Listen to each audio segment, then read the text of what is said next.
The views and opinions of the hosts and guests are their own and do not necessarily reflect the position of the management and staff of Guardian Network.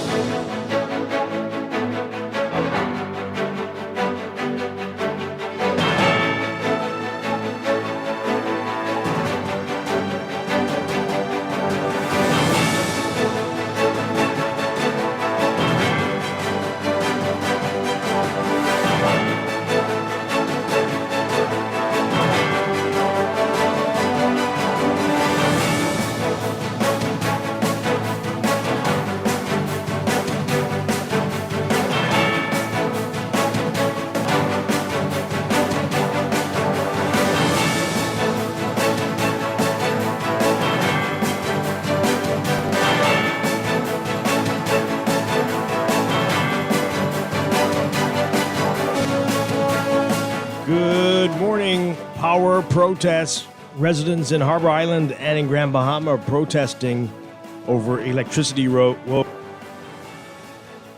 and price hikes. Meanwhile, what BPL is saying about electricity bills in Eleuthera.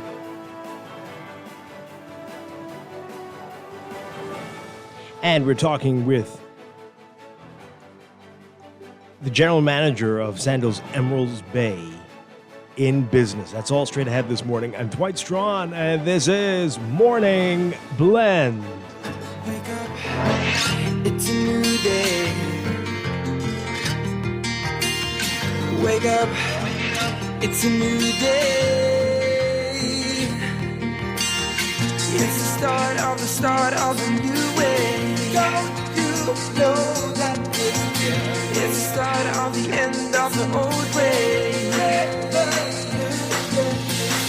Wake up, it's a new day.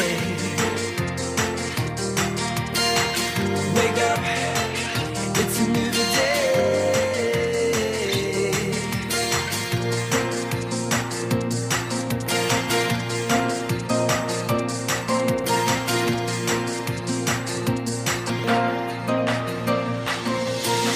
Good morning again, Bahamas. It is Tuesday, August 13th, 2024. This is Morning Blend on Guardian Radio 96.9. Again, I'm Dwight Strachan. In a moment, Duquette Sedin will be joining us. Also this morning, we're talking with CFI, the Catherine Florence Initiative, about their Lead Her campaign and a special event this weekend. We'll get the details about that. That's all ahead. But first, it's time for the Overnight, the latest breaking news from while we're sleeping, and the top national and international headlines this morning.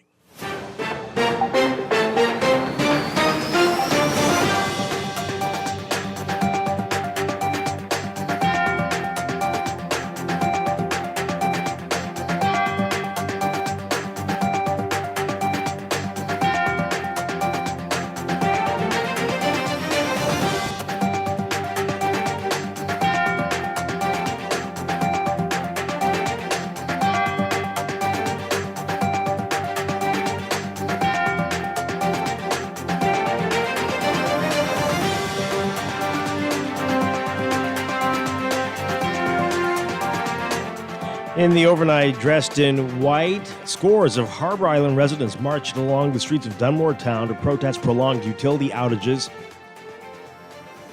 chanting, "Bryland, unite, we want light." They made their way to the island's BPL office yesterday. Many marchers carried signs, one of which read, quote, "No light, no water, no vote." The protests came after months of frequent utility outages that have plagued not only Harbor Island, but mainland. One resident saying the situation is dire and requires immediate attention.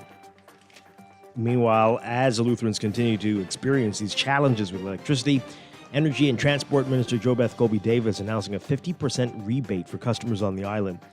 She also called on BPL to enhance its public engagement strategy. BPL will provide a 50% rebate on the base rate for all residents on Eleuthera for the month of July, which will be reflected in August bills. Colby-Davis says that BPL will have long-term solutions coming online within the next 18 months, including new permanent generation and solar energy. She says this will ensure more resilient and sustainable power supply for communities on Eleuthera. She also says additional measures must be implemented to ensure BPL meets its deadlines, fulfills its commitments, and effectively communicates with consumers, especially those impacted by consistent and prolonged electricity interruption.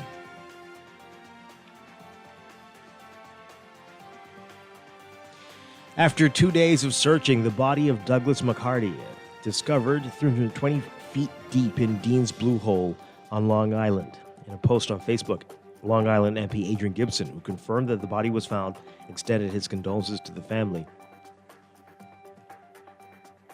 Saturday, following the funeral for his mother-in-law, McCarty was swimming at the Blue Hole with his children and grandchildren when he disappeared under the water and did not resurface.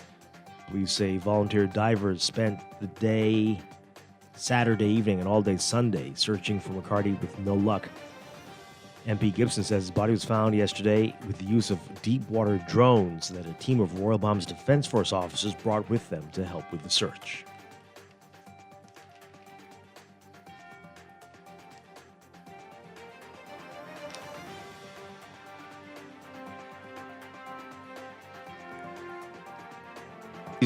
Ukraine's top military commander says his forces now control 1,000 square kilometers, or about 386 square miles, of Russia's neighboring Kursk region. The first time a Ukrainian military official has publicly commented on the gains of the lightning incursion that has embarrassed the Kremlin. The general, making the statement in a video posted Monday to Ukrainian President Volodymyr Zelensky's Telegram channel. In the video, he briefed the president on the frontline situation. Russian forces are still scrambling to respond to the surprise Ukrainian attack after almost a week of fierce fighting. Russian President Vladimir Putin says the incursion, 100,000 civilians to flee, is an attempt by Kyiv to stop Moscow's offensive in eastern Ukraine's Donbas region and gain leverage in possible future peace talks. Zelensky confirming for the first time that the Ukrainian military is inside the Kursk region. On Telegram, he praised his country's soldiers and commanders for their steadfastness and decisive actions. He did not elaborate.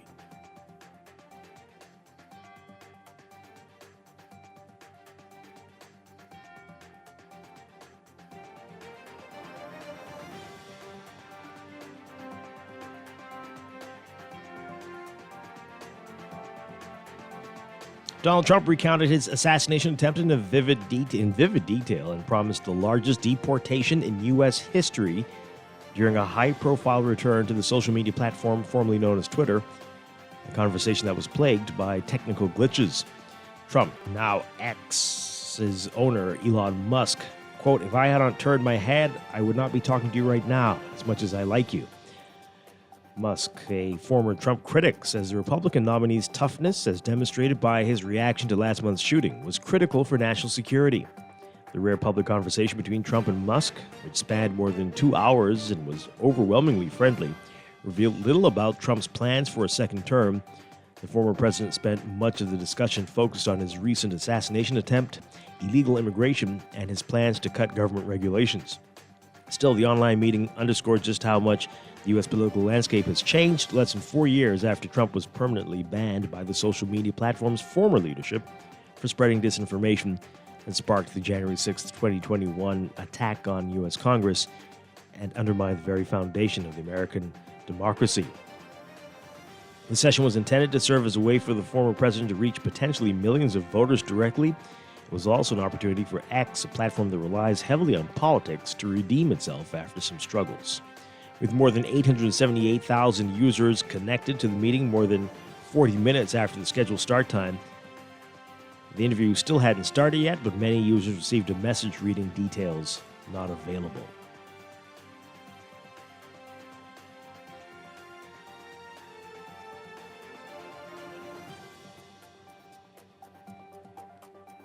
And Puerto Rico activating the National Guard and canceling the start of classes in public schools as forecasters warned that the U.S. territory would be hit by Tropical Storm Ernesto, which formed in the Atlantic Ocean on Monday. Tropical storm warnings in effect for Puerto Rico and its neighboring islands, and the U.S.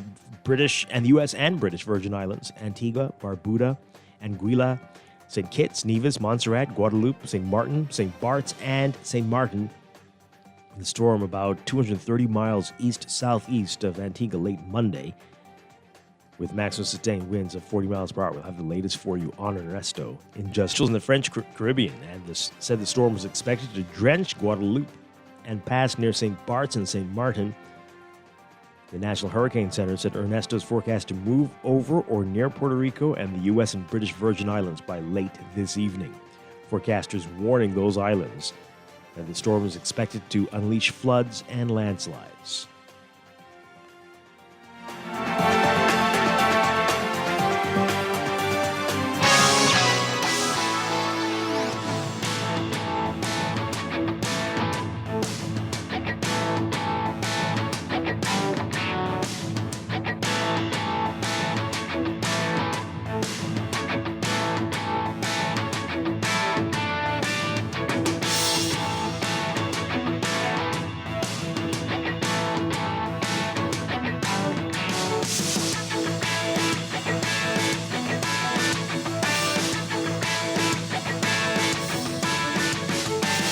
In sports, for the first time since 1988, the Bahamas didn't win a single medal at the Olympics, as we told you. Whilst this might appear disastrous for the sports movement in the country, Youth Sports and Culture Minister Mario Boleg is optimistic. He says he likes the direction sports is heading.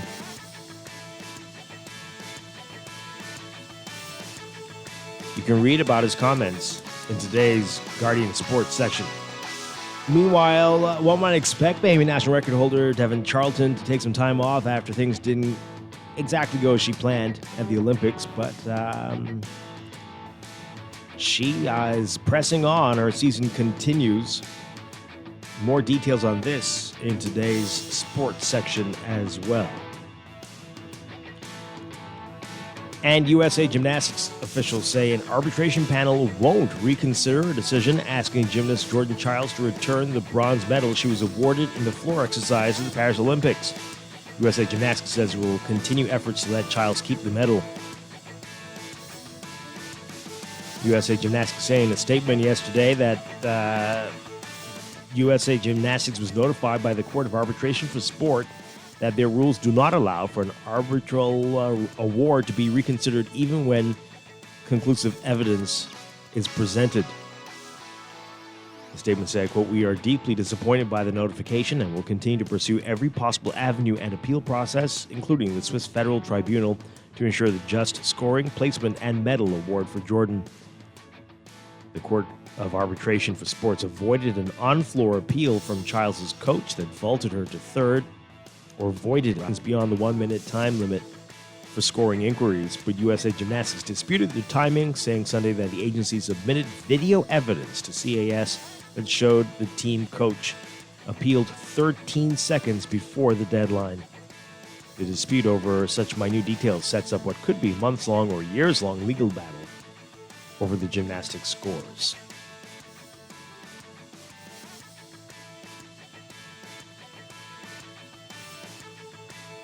That's sports, and that's the overnight.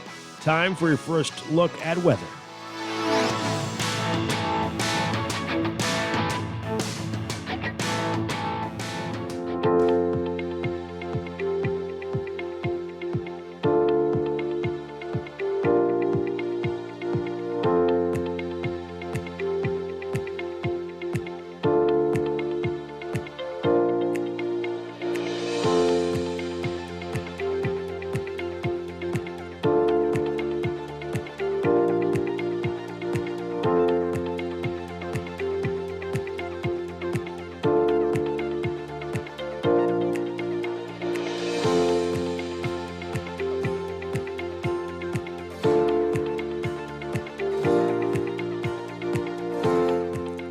In your first look at weather for today, we've got a westward moving tropical wave that's exiting the area, combined with a relatively weak frontal boundary lingering to the north of the Bahamas. It's going to support small pockets of showers and thunderstorms across portions of the islands today.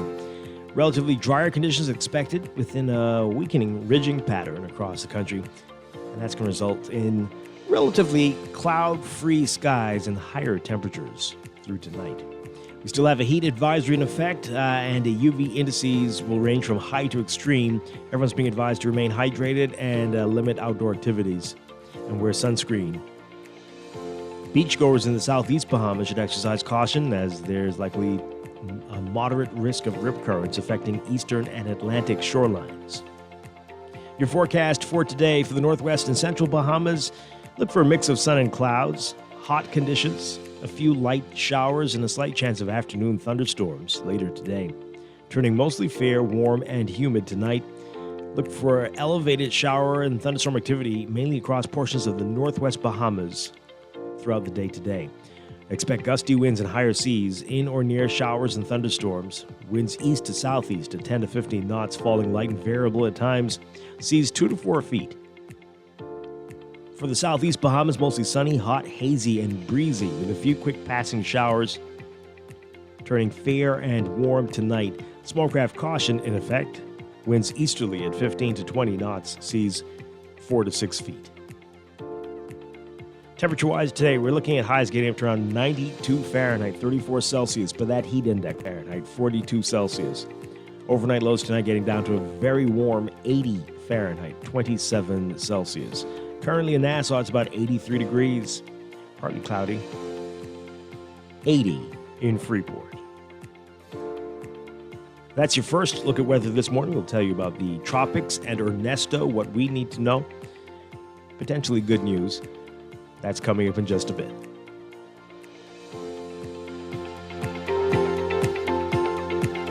Wake up, it's a new day. Wake up, it's a new day. It's the start of the You are listening to Morning Blend. When we come back, we're discussing the day's top stories right here on your home for fresh news and smart talk all day. Guardian Radio 96.9. Wake up, it's a new day. Wake up, it's a new day.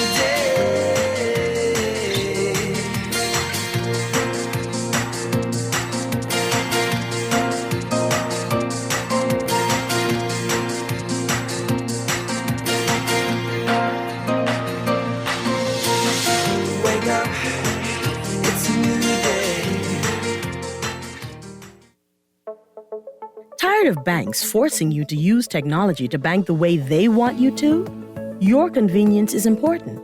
So no matter what your banking needs, Commonwealth Bank's friendly staff for that personal one-on-one service.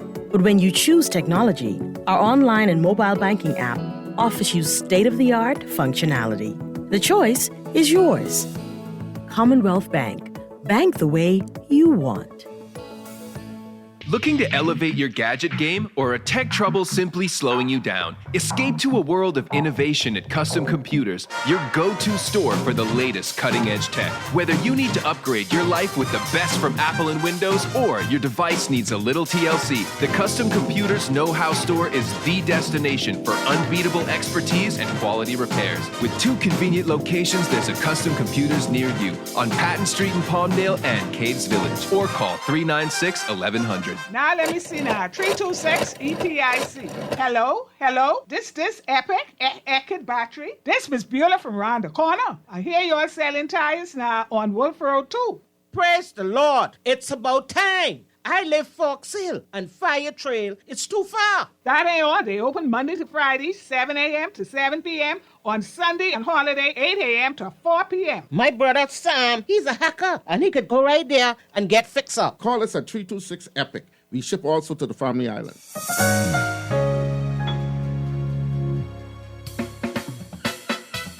Do you have uncontrollable debt? Are you ready to make that move to Fidelity for a stress-free future? These loans have a built-in savings plan that pays you unbeatable interest. Ask about our debt consolidation loans today. Call 356-7764. Fidelity, we're good for you. Wake up, it's a new day. Wake up, it's a new day. It's the start of a new way. Don't you know that it's the start of the end of the old way. Wake up, it's a new day.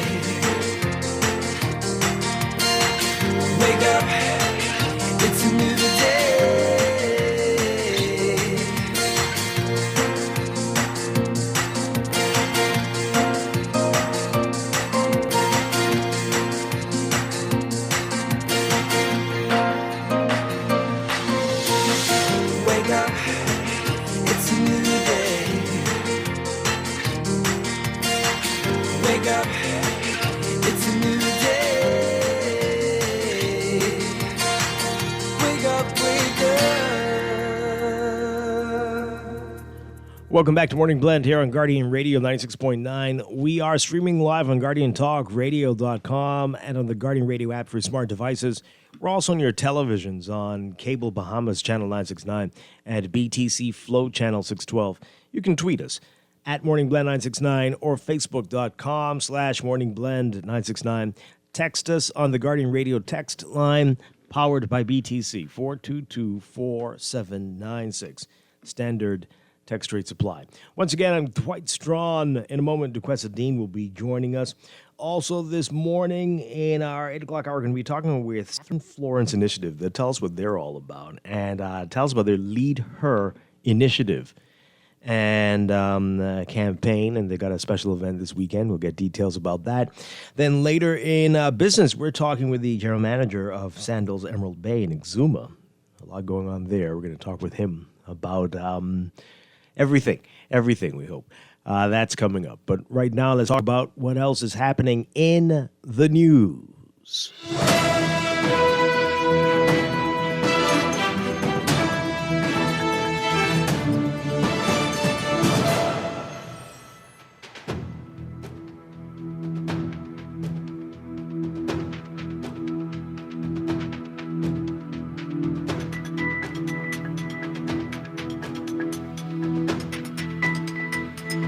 And in the news, Monday, a day of protests across the country against power issues. Eleuthera and Harbor Island, protests there about the terrible service they've been getting.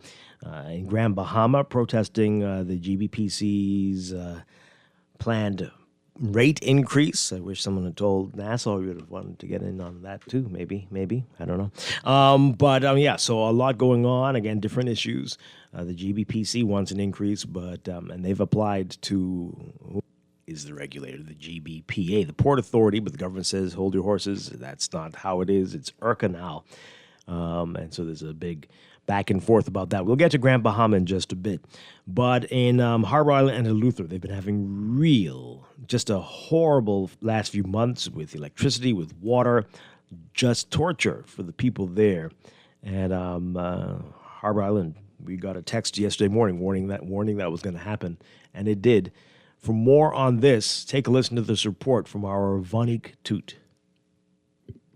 No water, no power, no water, no vote. Holding up placards that read "No more Band-Aids, fix it," and "Electricity and water are essential," dozens of Harbor Island residents met at the community park and protested outside Bahama Power and Light on Monday to express their frustration with frequent power and water outages in their community. The problem has dragged on for months, affecting businesses and families on Eleuthera. Second homeowner Darren Hunter says there is a lack of communication about what is happening. That they failed to reliably maintain the existing systems. Yes. So we don't get power on a routine, regular basis. But most importantly of all, how many of you would agree with me that they do not communicate? We have no idea. We have no idea what is going on. You're right. The consequences of that are that everybody is in the dark, literally and metaphorically, because there is no power and we have no idea on a day-to-day basis when they're going to improve. Just last week, Bahamas Power and Light advised Harbor Island residents of an emergency island-wide outage to allow for repairs to a unit. Another resident said enough is enough and called on the government to find a long-term solution to their power and water woes. It's time for us to have surgery. Yes! Stop putting Band-Aids on wounds that need to go into surgery. Yes! We are tired. We are not a stupid people. No. Okay? Now, no more Band-Aids. Fix it. Fix it. This is the highest I ever see my bill this month. My God. Why it high? If the power been off for the last month, all month, why paying y'all? My question to BPL is this. If y'all charging us double and turning our power off the same amount, cheap as y'all don't charge us at all. BPL has been down, BTC has been down, Cable Bahamas has been down. Where are our resources. Residents' pleas for help come as the Ministry of Energy announced a 50% rebate on the base rate for all residential and commercial customers in Eleuthera for July. Officials say it will be reflected in their August bills. Business owner Shayna Lewis says this issue has greatly impacted her printing company, but it feels as if there is no sympathy for their plight. 2020, they had a power surge on this island. I lost 5 machines, 5 industrial machines. I do t-shirt printers and all that stuff. And I came here with my receipts to BPL. They told me they can't do nothing about it. I had to build myself up to get my machines up to this day. I had customers ask me, could they do this and that? I'm scared to turn on a machine, and these people do not care. No, they don't. When you go there, they do not care. No, they don't. The other day was the first time. The other day during me pressing some vacation shirts for someone, I watched my machine go, like, it was just fast, and I said, Lord, this is the next machine, but I would have come here, and I would have put that machine by their door. They don't Day 18 hours with no power, no way to get in touch with their family because we have no cable, no internet, no phone lines. What is going on? BPL COO Tony Seymour announced last week that the island of Eleuthera would receive an additional 16 megawatts of generating capacity by the end of September to reduce power outages. She said BPL is also upgrading the subsea cable between mainland Eleuthera and Harbour Island to ensure they adequately meet Harbour Island's growing demand. Reporting for the Guardian News Network, I'm Vonique Toot. Wow, that is a rough situation there, and you can hear the anger in those folks. They're frustrated. It's been months that you've been hearing about this. Duquesa Dean joining us now. Good morning. Great to have you with us. Good morning. Good morning, Dwight. Yeah, it's wow. Yeah, that is rough. We'll get to the Grand Bahama issue in a bit, but let's talk about this and what the government's response is in BPL. But you see the pictures. You might have seen the videos. You can go to the NASA Guardian, our digital media, and you can watch the protests. Mm-hmm. Everybody came out in white, and this is. I mean, what would? That's good for them. I agree. To you come have together. to show people that you have had enough. At some point, enough is going to be enough, and they're at that point because it's been months now of unstable everything. Yeah, it's not just one thing. Right. It's light, water, right. Internet issues, Correct. phone problems. My God. Correct. And they can't take it anymore. And you heard in the piece there, communication, a big problem. And we know this. We know this all over the country. BPL is one of the worst at letting you know what is going on. And it's a big problem. But I don't know what that's about. Maybe they're overwhelmed. But it's rough. Let's get your reaction to it. 323-6232. 325-4316. 325-4259. Tweet us, Facebook us, text us, 422-4796. Yeah, I'm reading some of the placards in the paper. Water, light, public dock, clinic, schools, immigrants. Well, you knew that was coming. If we don't fight for what is ours, we don't deserve to have it. 100% Bryland. Okay. And, Boy. Yeah, but it's they do have a real immigrant problem. When is the last time you've been to Harbour Island? So everyone says. Yeah, yes. So they're all working though. Yeah, they're all working. The immigrants are all working. Yeah, which is say they're undocumented. Well, I mean, I don't know, but everybody's working. So what's really going on there, right? And everybody's so inclined to hire. But complaining about it. Very interesting. 323-6232, 325-4316, 325-4259. Let's see if this is going to work here. Good morning, caller. You are on the air. Are you there? Dwight, good morning. How are you? Doing well. Very well. And good morning to your host. Good morning. Your co-host. There's a common streak and similarity in the constant suffering that assails the Bahamian people. If you accept that, we pay enormous amount of money for our vehicles to be on the road. We drop in potholes, and our vehicles are destroyed. There's no recourse. You have the situation where, for years in this country, people that are homeowners, some of them are nearing retirement, and then they find out that the property that they bought by way of the banks and the government, not the government, by way of the banks and the attorneys that the banks appointed, has a bad title. The banks continue to collect. The attorneys are not held accountable. And the consumer who buys that real estate is made to bear the burden. Fast forward to BEC or BPL, and for years, BPL has destroyed millions of dollars, perhaps even close to billions of dollars, in consumer goods and appliances and resources, and has not been caused to enter into any kind of near consideration. That's a failure of leadership at an enormous. It's generational. The loss is generational when you factor in all of these things. The point being that if you talk about the real estate loss and the business and domestic loss as per BPL and the home ownership industry, none of those have to persist. That's a failure of leadership. In developed countries, you have real estate insurance, just like how you cover for fire, you can cover for bad title. So that when there is a bad title, and I took grave exception with Prime Minister Ingram when he came up with the Subdivision Amendment Act and improved the conditions under which women could buy homes, but never addressed the underlying rottenness in home ownership in this country by insisting that a insurance component be added for people to not lose their homes if there's bad title. Secondly, there is no reason why BPL cannot bring the right players to the table. It's even a business opportunity for new players. That I have no problem paying an additional $3-4 a month if that money is properly routed into an insurance holding, so that if I lose an AC or a fridge, I'm not left holding the bag because of BPL's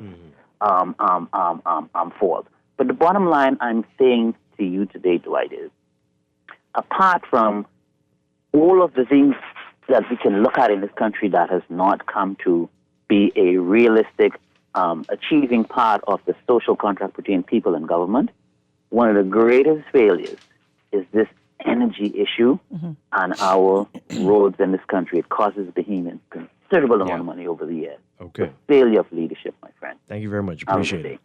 All right. Let's take another call. Then we want to get to what the minister's response is to this. Good morning, caller. You're on the air. Are you there? Good morning. No. Okay. So, our Rachel Scott writing about it in today's Nassau Guardian. As Lutherans continue to experience challenges with electricity outages, yesterday, Minister of Energy and Transport JoBeth Colby-Davis announced a 50% rebate for customers on the island. So I had to wait for the whole article to be done, or can I ask a question? If you're not getting electricity...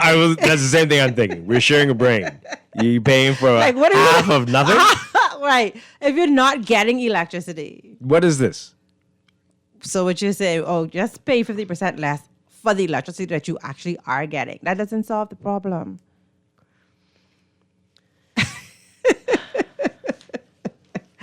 Okay, anything is better than nothing, I guess, although I think they're getting nothing. But already. But sure, she also called on BPL to enhance its public engagement strategy. BPL will provide, this is what Colby-Davis is saying in the statement, BPL will provide 50% rebate on the base rate for all residential and commercial customers on Luthra for the month of July. See, it's the same foolishness, base rate. Right. Oh, boy. And for the month of July. Which will be reflected on the August bills, Looking ahead, BPL will have long-term solutions coming online within the next 18 months, including new permanent generation and solar energy. 18 months. 18. Time period. Well, that's not 18 days. No. 18 months? A year and a half. Oh, my God. And solar energy to ensure a more resilient and sustainable power supply for the communities in Eleuthera. As Minister of Energy and Transport, I remain thankful to all BPL staff for their hard work and dedication in trying to solve or resolve the electricity challenges on Eleuthera and nationwide. However, BPL must enhance its public engagement strategy. Additional measures must be implemented to ensure BPL meets its deadlines, fulfills its commitments, and effectively communicates with consumers, especially those impacted by consistent and prolonged electricity interruption. Can we just pause here for a second? Yes, we can. Enhance public engagement strategy. What is that? But they got to talk more and tell people what's going on. But that applies to every single department in the government, including transport, which still has not effectively explained why so many people driving around with it without driver's license plates. That too. And many other issues, right? That too, yes. What is it, still machines? Is that still what's going on? Yeah. And so enhance everything. Agree. Across the board. And we were talking about this, you and I, yesterday, about how, did you all know there's a VAT holiday coming up? But nobody's talking about it. There are little ads in the papers. Right. But nobody's talking about this. Back-to-school VAT holiday. And that should have been announced at least from the beginning of August, from July. There should have been more media publicity regarding that, simply because, parents are going to be starting to get their kids ready from July, August. They don't want people to know. And when I looked at it, they don't want to lose the revenue. But Dwight, why would you do it from the middle of August to September 24th or something like that? Like September, the kids have to be back in school. Well, it's not that long. I know it's a part of August and a part of September. Where did you see? I didn't see Take a look at it, man. Take a look at it. But we're straying here. But yes, enhance the communication all across the board. We've got big problems, and nobody's telling you about this, and people are surprised. Let me look at this. What did you say? Yeah, and then too, with the minister saying. Well, that could cover. But I think it's a bit late. August 18th to September 14th. Yeah, well, that's pretty good. That's pretty good. We're gonna agree to disagree. What did you want it to be? All of August and 2 weeks in September. When school opens? First week in September. Some schools open next week, but right. Hey. And some schools are open next week. Teachers are back to school for NCA this week, so school opens next week. So, but anyway, like you said, we're strained. Yeah. But anyway, communicate better. Correct. Communicate better. And to what the minister said about the staff, I don't know what internal issues they may be having, but from the outside, as someone not affiliated with BPL, I never think the staff. I never think, the staff is creating this problem. I always think this is infrastructure, this is overload to the system, this is mechanical issues, that sort of thing. And so, we all celebrate the humongous efforts the staff put in to try to keep us connected. Mm-hmm. But the staff should be commended for that, but we need to look at the real issue, which is the infrastructure. You think that's the real issue? I don't think it's the staff. It's the government. The government and the people they put in place to run the place. Okay, I could go with that. And the people they put in place are handicapped because of the government. Correct. And as successive administrations keep making ridiculous decisions, or sometimes good decisions, but the next administration reverses it, wipes it totally out. Insanity. And then they start all over again. Insanity. So, and the infrastructure is as a result of the decisions that previous administrations have made. Absolutely. Even against the advice of people they've put in place who know better. Correct. So, not staff, not even so much infrastructure, the government. And I'm going to go further than that, not just the government, but those who benefit from the decisions made by the government. That's all the government. Their pockets. Government and government-aligned people. Okay, yes. There you go. Right. And we continue to do it. But anyway, let's continue with this story. So the announcement comes as Harbor Islanders yesterday marched in protest on the ongoing challenges they're facing there with electricity and water supply. And as we told you, heard in the report, dressed in white, they were chanting Bryland Unite and no water, no light, no vote. Mm-hmm. So it's been rough. It's been rough. Let's go back to the phone lines and get your reaction. Good morning, caller. You're on the air. Hi. Good morning. You're on the air. Talk with Grand Bama too, okay? Yeah. We will. Why wouldn't we? I don't understand. You're going to get there. Boy, Dave, you're still listening, eh? Well, that's nice. That's nice. Let's get... Oh, boy. Let's read some text messages before we get to Grand Bahama. This person says here, this morning BPL literally turned the power off and on 5 times area. Why? Wow. This is madness. Wow. How the heck are people not outraged? Well, you know what we do around here is whenever you have issues and you complain, people say, you don't have a generator? You don't have a generator? Because, you need to become... Right, you need bankrupt your own energy to go supplier. to go and make up for the foolishness of people. And and I tell you, the next person to ask me that, I'm sorry, you're not going to like what happens to you. Don't. Please, y'all don't Do not ask me. You don't have a generator? Please. I'm not going to do it. Please. I'm not doing it. Please. If I do anything, it will be to build my own power plant so I can be rid of this place. OJ.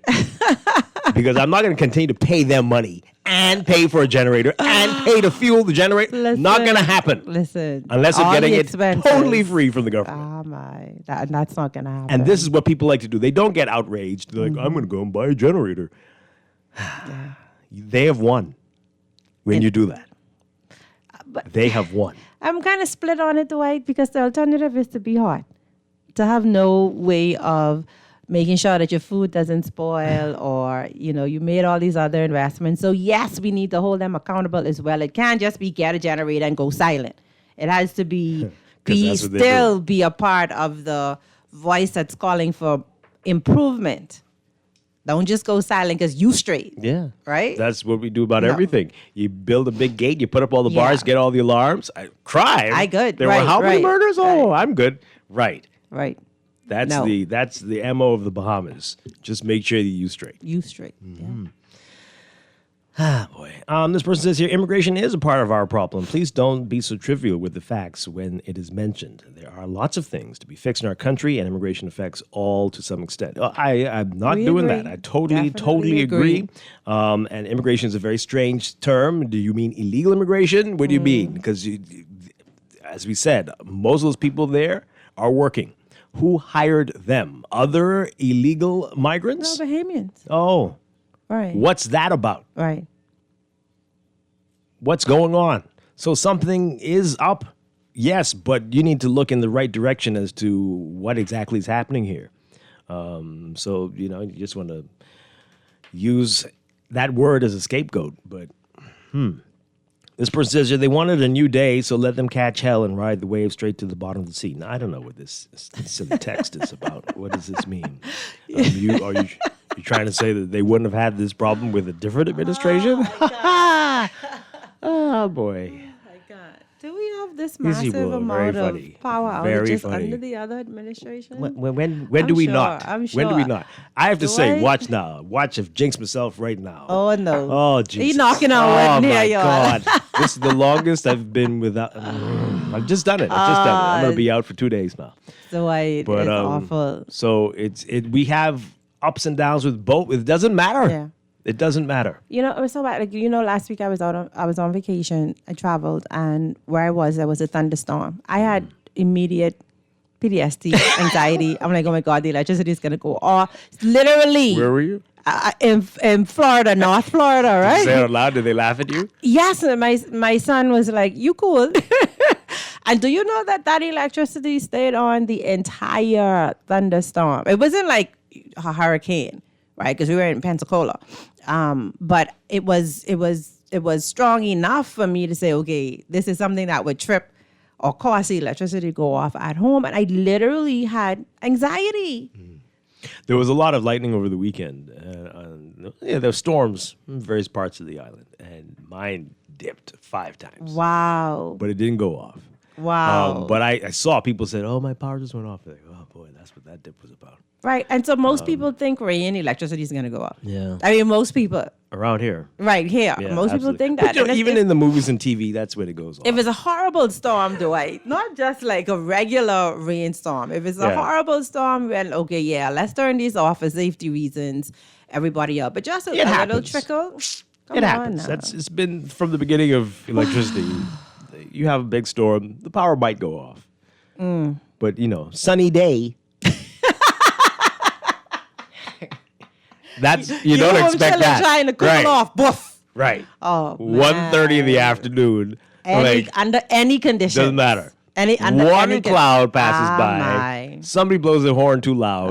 My. Power off. Look at the state we in. Wow. That's the problem. Yeah. Good morning, caller. You're on the air. Hey, good morning, Dwight. Hi. And good morning, Duquesa. Duquesa. Yes. Yes. Good morning, you guys. Hope you're all having a wonderful day. Dwight and Duquesa. I was in Cat Island over the holidays, right? Mm-hmm. And, the first day I arrived there, the electricity was off. Mm-hmm. The next day, right? This during the holiday now, during the regatta. The next day, right? The current was off from 5 a.m. in the morning until 5 that evening. No. Too many Nasuvians were there. No. That's what I thought, too. I said, must see too much of us on this island, so they have to give us what we used to. Oh, boy. Right? So, but yes, hey, Dwight, we have a very serious problem in this country, right? And I believe that starts with corruption, right? Because if you could go all around this island today, you will find that there are similar problems going on around the whole archipelago, right? While we only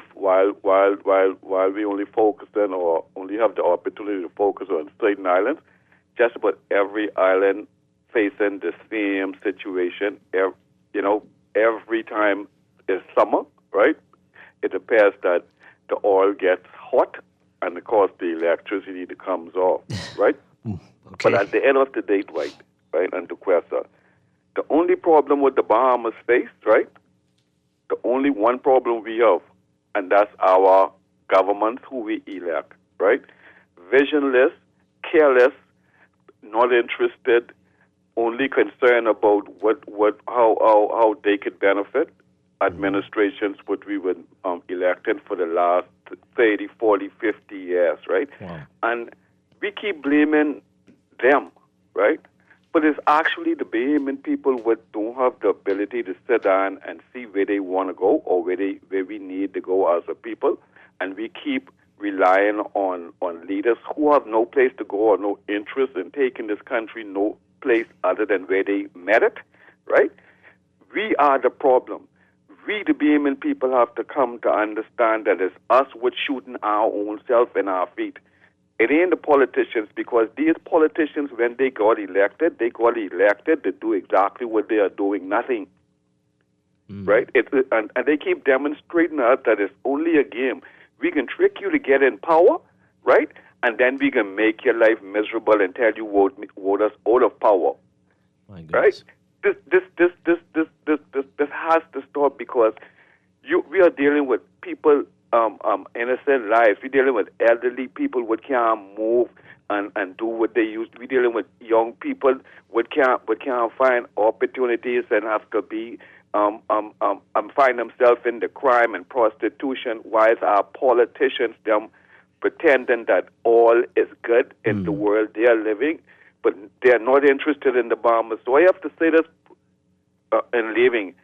The Bahamian people, we are the fault of what's going on, because you see, we love our parties more than we love our country, and this is why our country is being neglected while the parties are being empowered. Yeah. We have to change that. We have to reverse it so the Bahamian people could be empowered, and we could somewhat neglect these parties to a certain degree, because they are not helping the Bahamian people. You guys have a nice day. Thank you very much. you too. Very well said. Very interesting. Wow. And I need the people of Eleuthera and Grand Bahama to think about it. You're protesting, but nobody there can make any difference for what you're experiencing. It all depends on somebody in Nassau. Yeah. It all depends. And is that the way to be living in 2024? Yeah, agreed. It might as well be somebody in London. It might as well be, right? Another planet. Why? Do you think? You mentioned Pensacola. You think Washington, D.C. makes the decisions there? No. I mean, you're advocating for this municipal government, and there's so much resistance to allowing that to happen. Or lack of knowledge. Maybe. I don't believe that part, though. But it could be that. Well, we know the resistance on the part of the central government, sure. But the people have to stand up.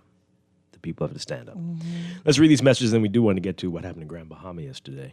All right, so this person says here, I once applied for home phone service from BTC. After installation was done, my service did not work for 3 months. Believe it or not, I was charged for all 3 months. I could believe it. Yeah, but did you pay? That's what I want to know. Because if the service didn't work, buddy, you ain't getting my money. Oh, boy. This person says there, morning, power to the people. That is what is needed to transform this country. An engaged citizenry. Too many people here are satisfied with the mediocre status quo. Yes, indeed. I think that's a part of it, Dwight. But I also believe that many people, you know, where you say, you know, something it's an elephant in the room. I feel that many people are at this place where they've lost belief that something can happen, and this is why it's become this, let me make sure me and mine are okay, because I don't know what could be done. I don't know how to get the powers that be to make different decisions, and so they kind of just turn off from it. And not that they don't want change, but what can I do? What are the options available for me? How can I help to make a difference in terms of getting the changes that are necessary? Is it, can I even say that it's so corrupt that you just don't know that you will win through that corruption? So what do you do in this? There are people that don't care about that will forge ahead and say, you know what, something has to change. But there are the people stuck in the middle who are going to be like, I just don't know what to do here. And what do they do? Yeah, wow. This texter says here, I hope our people learn a lesson from these politicians, corrupt politicians. They promise and lie and hate, as if they hate Bahamians partying and flying all over the world. We have to deal with these people. Where they're simple, most of those schools won't be finished on time. I guess they're talking about in the country in general. And no one will be disciplined or fired for this. What kind of country are we living in? Watch more taxes coming. Every year. Boy, I tell you, let's take this call before we read this very long text. Good morning. You're on the air. Good morning, Dwight. Hi. Good morning. And good morning, DeQuessa. Good morning. How are you? Good. How are you? Wonderfully, wonderfully. I could just call to echo what my Grammy always say. I'm a grandmother's fella, you know what I mean? But Grammy always say, speak the truth, because the truth need no legs to stand on. You know what the sad thing about it is? The caller before me was 110% correct. Because you see those seeing people in the white, with the white march or the white protest yesterday, when you see the FNM and the PRP crank up their machinery, they can trade them white for yellow and red. Thanks for taking my call. Yeah, well, that's how we do it, unfortunately. This person says, I believe it's time for the Prime Minister to resign. I had great hopes for him, but there's no other description for it. He's been a failure in leadership. He never knows what's going on. Everything is falling apart around him, but he does nothing. His administration started with the failure to extend the hedge fund, which led to astronomical power bills, with no one taking responsibility. Since that time, they've purchased a $2.5 million elevator, an unexplained $6 million freight contract issued at the airport, and a $2.5 million plane, but people can't flush toilets in 2024. They need to resign. There's no coming back. They had more than enough time, as Jo Beth Colby Davis was giving cute responses, and the Prime Minister was refusing to answer questions in Parliament. And the opposition better have a realistic plan for how they resolve this on day one. No longer can basic utilities be the domain of a single administration. There needs to be a coordinated cross-party board with competent people No dummies allowed to ensure this public health disaster never happens again. That's text. Wow. This person says, along with the water and power issues, we also had cable issues. I'm listening to you on channel 969, and every half hour it goes off, sometimes for days. There's no changes in the bills at the end of the month. Where are you? You're in Luther too, or are you? Yeah, it looks like it might be. Yeah, probably. Let us know where you are exactly. Boy, this person says here, the texter is correct. Our power went off more than 4 times in a 10-minute period before 5 a.m. I got up immediately, turned off the AC since I knew there was no reimbursement for appliances. This is ridiculous. Wow. More from Fire Trail. Wow, the people really suffering. Fire Trail was off over 5 times in less than 7 hours this morning, while Bahamas and other resorts remain lit up like a Christmas tree. But I'm mad at BPL. Keep clicking till everything in Nassau goes bad. We don't mind, or we would have been mad and protesting the overall incompetence of both parties with focus on this current one because it now has the ability to change things. We let trolls say don't protest or who can lead while these islands are speaking up. Boy, oh boy. Let's see if they're going to issue a statement about what's going on in Fire Trail. That's 3 texters back to back complaining about that.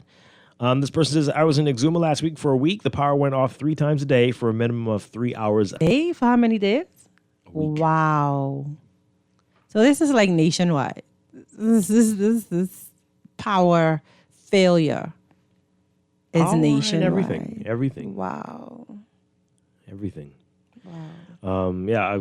Last time I was on one of the islands, from the day we got there, the internet and cable was out, and everybody was very casual about it. Yeah, it's been out. It's just how it was out happens. for that entire holiday weekend. Wow. And everybody was just like, For 3 "This is days? how it is." Wow. 3 or 4 days. Well, you know how it is. Like, oh really? And they're just fine. Because I they're don't know used that to the they're bad just- treatment. Yeah, they're used to it. They're and used to the bad what treatment. could you do? What can is, they do? Right. This is what we've done to our people. Correct. Dwight, you think things are black and white. I know of a half Haitian man who only hires Haitians. If you ask me, he is not Bahamian. So don't blame Bahamians when these Haitians already mix up with Bahamians from years ago. Okay. I don't mean to Okay, laugh. well, I'm sorry. I guess. I'm sorry. They also go on to say, I hear these COI operatives calling these talk shows saying we have to change from PLP and F&M, but I refuse to vote for someone who promised me and every Bahamian $100,000 but can't tell me how. Yeah. This person says here, we keep electing government after government, problems after problems. When will it end? Oh, the person with the cable issues who says the issue they're going off every half hour. Eleuthera. Yes. Yeah. Oh man, that's rough. Yeah. Wow. It's torture. Yeah. Oh boy. Continue to call in 323-6232, 325-4316. 325-4259 and call us toll free 242-300-5720. So the additional energy that last week or week before was committed to go to Eleuthera, do we know if that got there yet? And is it making any bit of a difference? Because I remember they committed to getting some additional. Go ahead, sorry. Well, this is what they put out, this flyer with an update on what's happening in Eleuthera, in addition to the 50% rebate on base rate for all residential and commercial customers. Right. So in Rock Sound, the distribution circuits have been balanced to improve reliability. Okay, got that? Yeah. Generation is online with a few limitations. Yeah, that few is going to be big, I bet. Generation technician permanently on the island in case of issues. Is that a new development? Okay. In Hatchet Bay, distribution circuits are balanced with new devices to help with outages. Most critical units are up and running. Most. 2 new units are being sent from Nassau. Okay, they didn't reach yet. Okay, they didn't reach yet. Were they just sent to Nassau too, or are they taking from Nassau to send Please there? don't take. Oh my God! From Wow. they're new. They're new. Okay. I'm going to go with just purchase. Okay. I'm going to go with that. And they've deployed temporary power to stabilize the grid. That's for Hatchet Bay. That's Hatchet Bay. Mhm. Okay. And for Harbor Island, a new bucket truck is on the island to help with the outages. Distribution circuits are being patrolled. So for the other two, it was being improved and new devices. But this one, they're patrolling. They're patrolling. Data collection, maybe. I don't know. I don't know what that means. Defense Force, Walker. I don't know. What? Anyway, 2 new generation units will be online by the end of September. Okay. And auxiliary equipment has been identified and will be on the island to support the generation. When? Because identified. Okay, this is what we need. It's not a solution. Right. We're going to take this call before we go to the break. Good morning, caller. You're on the air. Morning. Hi, good morning. Hello? Yes, good morning. You're on the air. Morning, Dwight. Hi. Good morning, Duquesa. Morning. Morning. Hi, Duquesa. I have a question for you. Oh. Your background is HR and customer service, right? HR, customer service. process solutions, Great. yes. Okay. Do you have a shortage in the HR association for HR managers and various resorts? Now, I'm not a part of the association. Or you're not? No, I'm not. As Okay, far as but I do you am think we aware, have though, I adequate, don't think that there are any shortages in the HR industry. Right. Okay. The reason why I said that is because, standards of HR manager, Mm-hmm. that's a foreigner, right? Mhm. Also Bahama. Mm-hmm. So no wonder the Bahamian interests at these places cannot be looked at. Really? I don't know if you remember a few months ago when I said that a 26-year-old Canadian came here for a job as a restaurant server, and he ended up at a restaurant at Bahama between he served from burger. Mm-hmm. I mean, how could that be? Who was looking after the Bahamian interests? Okay. Also, at Sandals, Bahamians are being exploited. Also, they're being victimized. Mm-hmm. And then they're saying now that they're going to deploy persons in Sandals, in Nassau, and also in Turks Island.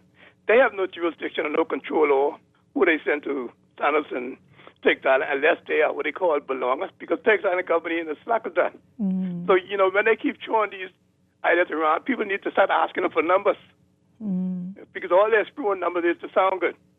So, our government obviously needs to look more for the farmers, for him interest more than they actually look at these petty things, but back to school and back and all that. They're a bigger fish to fry. Okay. Also, Wow. in the banking industry, the Okay. government's doing the work. They're making the money, but yet the money actually being sent out to foreigners, different countries. Mm-hmm. They're bigger fish to fry. Okay. Okay. All right. Thanks Thank a you lot. very much. Thanks. Well, I don't think it's fair to say the government's not looking out for Bahamian interests.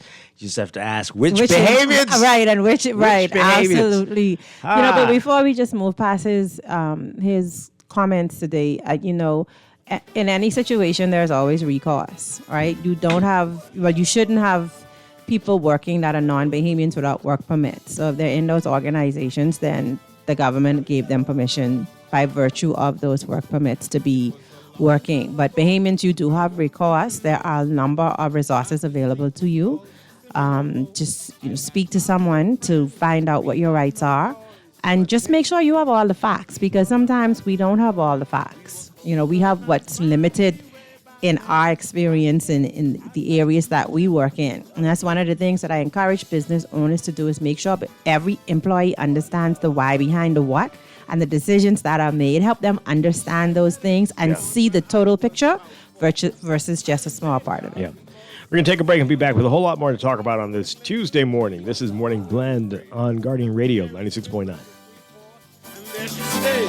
Donnell and Clyde, we all ran amok, and even Everett Strong was a volley. We had good and bad times, definitely so, because we were products of Seminole.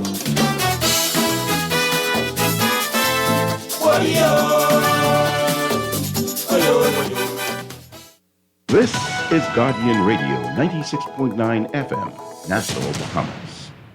RBC. Life is full of twists, turns, and defining moments that create your own unique story. However your story unfolds, we're here to help guide you through it. From every big decision to every new adventure, RBC. Visit rbc.com/Caribbean/all of you.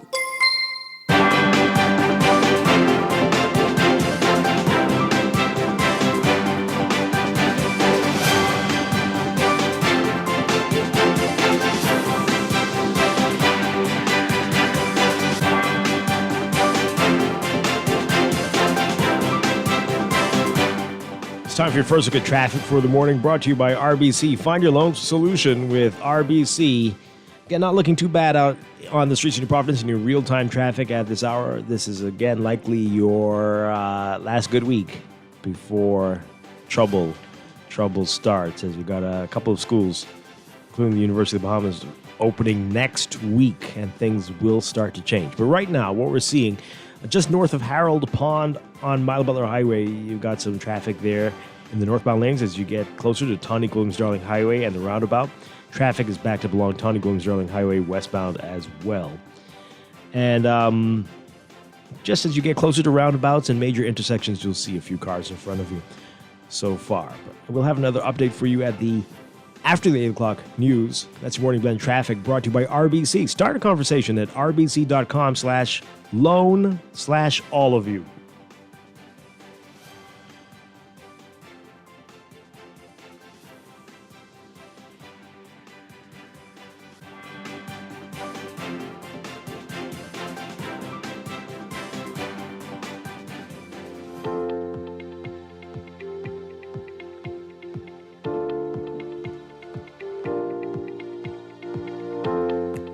It's time for another check of your weather for today. We've got a westward moving tropical wave that's exiting the area, combined with a relatively weak frontal boundary lingering to the north of the islands.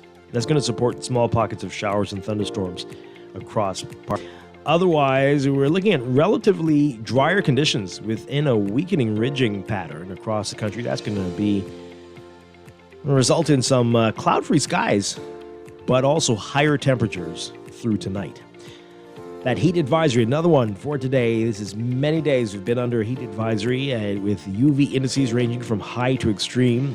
Everybody's being advised to remain hydrated and limit outdoor activities.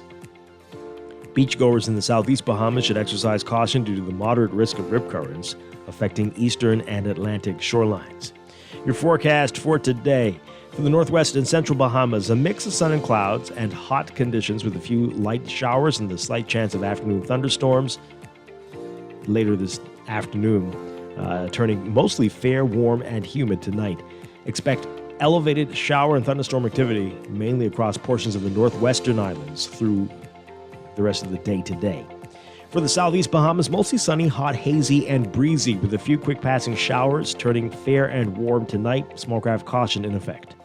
Temperatures getting up to around 92 Fahrenheit, 34 Celsius, but the heat index will make it feel like it's 108 Fahrenheit, 42 Celsius. Overnight lows tonight getting down to 80 Fahrenheit, 27 Celsius. In your extended outlook, the surface ridge is going to continue to weaken, generating relatively lighter winds across most of the islands through the remainder of the week. Rain bands, troughing, and sea swells associated with Ernesto will be experienced across the islands by late Wednesday as the storm treks to the east and then to the northeast of the Bahamas over the next few days. More on Ernesto in just a bit. So for tomorrow, Wednesday, partly sunny and hot with isolated to widely scattered showers and thunderstorms across the extreme northwest Bahamas and east of the southeastern islands. Thursday, a mix of sun and clouds and warm conditions with occasional showers and thunderstorms. All right, so Ernesto, that wave that we were talking about, formed yesterday. Tropical storm Ernesto. The center of Ernesto is near Guadalupe in the Leeward Islands. As of 5 o'clock this morning, Ernesto is about 10 miles southeast of Guadalupe and 350 miles east-southeast of San Juan, Puerto Rico. Ernesto is moving towards the west near 20 miles per hour. A west-northwestward motion with some decrease in forward speed is expected during the next day or so. On the forecast track, Ernesto is expected to move across portions of the Leeward Islands this morning and near or over the U.S. and British Virgin Islands and Puerto Rico by this evening. After passing Puerto Rico and the Virgin Islands, and this is key, Ernesto is forecast to turn northward over the western Atlantic. That northward turn is going to take it away from the Bahamas, and that is good news for us. But again, we still are expecting some rain bands later in the week as a result of this. When we are bear news, we'll continue to keep you posted on Ernesto, though. Maximum sustained winds are near 40 miles per hour. Gradual strengthening is expected during the next day or next couple of days, and Ernesto could reach hurricane strength by Thursday, but that will be over the waters north of the Greater Antilles. That's your Morning Blend weather check. We'll be back with more Morning Blend after these messages here on Guardian Radio 96.9.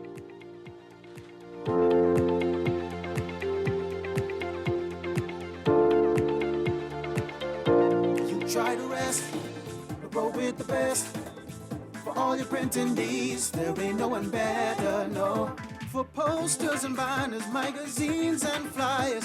For window decals, greeting cards and newsletters. No job too big and there's no job too small. You name it, we can print it, just give us a call. Let Print Masters bring your masterpiece to life. Located in the Nassau Guardian Building, telephone 302-2361. Screws and Fasteners World, Balfour Avenue and Palm Beach Street, has those hard-to-find fasteners for you right now.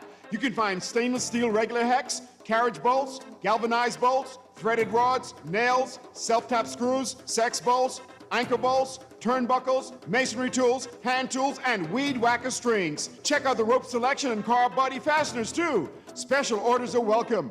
It's your #1 fastener store. Screws and Fasteners World, Balfour Avenue and Palm Beach Streets. Call 326-1976.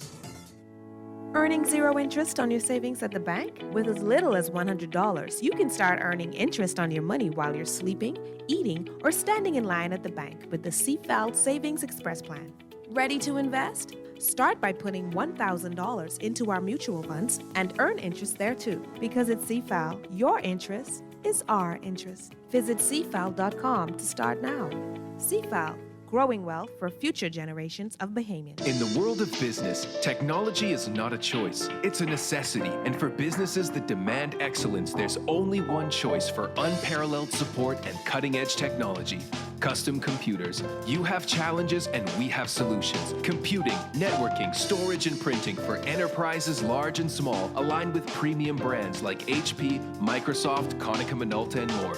Get tech done the right way with Custom Computers. Call the know-how team at 396-1101. Maybe it's time to explore your options. There's no harm in reviewing your mortgage arrangement and considering a better deal. CIBC Caribbean can help you narrow your search and decide. Switch your mortgage to CIBC Caribbean and enjoy a special interest rate and help towards your switching cost. Visit CIBCFCIB.com/inspired home for more information. Conditions apply.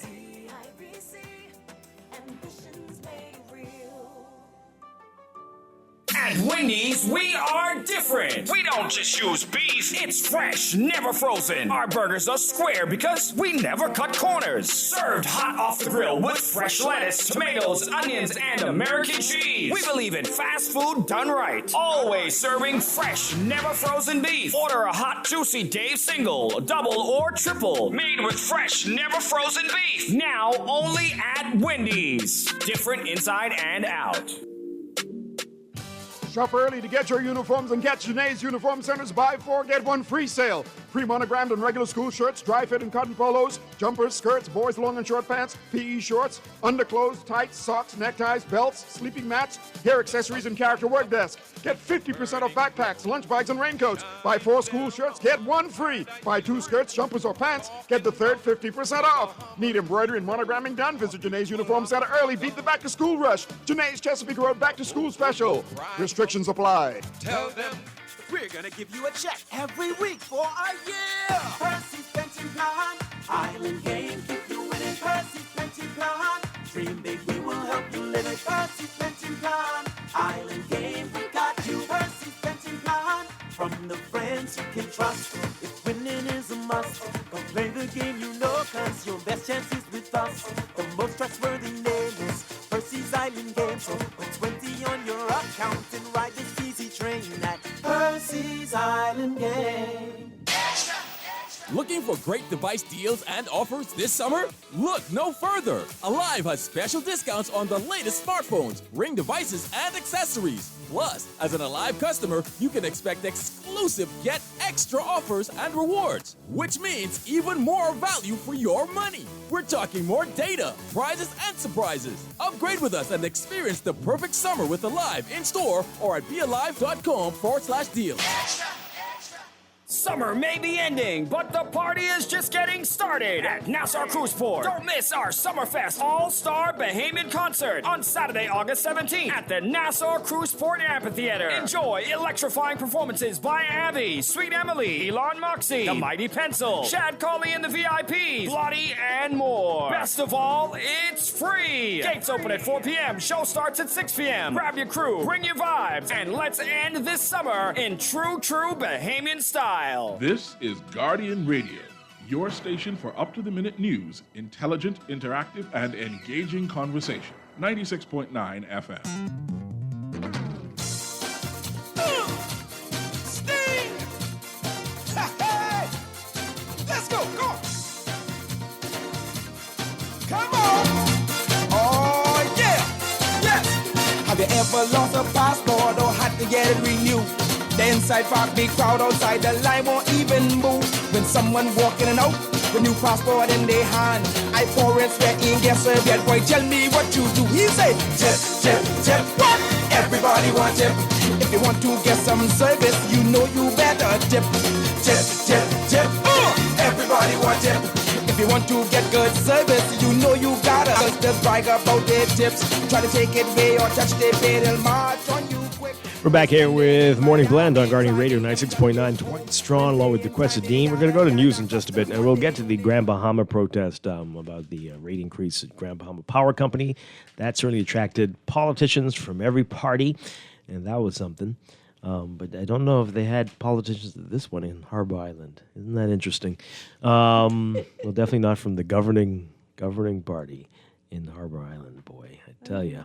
All right, so some messages as we get ready for news. This person says here, this is an age-old problem that is certainly not political. I'm a born-bred Brylander who regularly advocates for all family islands because of the lack of concern over the years from both parties. Bryland, Eleuthera is an economic powerhouse in this country, but yet the power, water, or internet can't stay on for 5 hours. Come on, man, it's 2024. Someone has to be held accountable.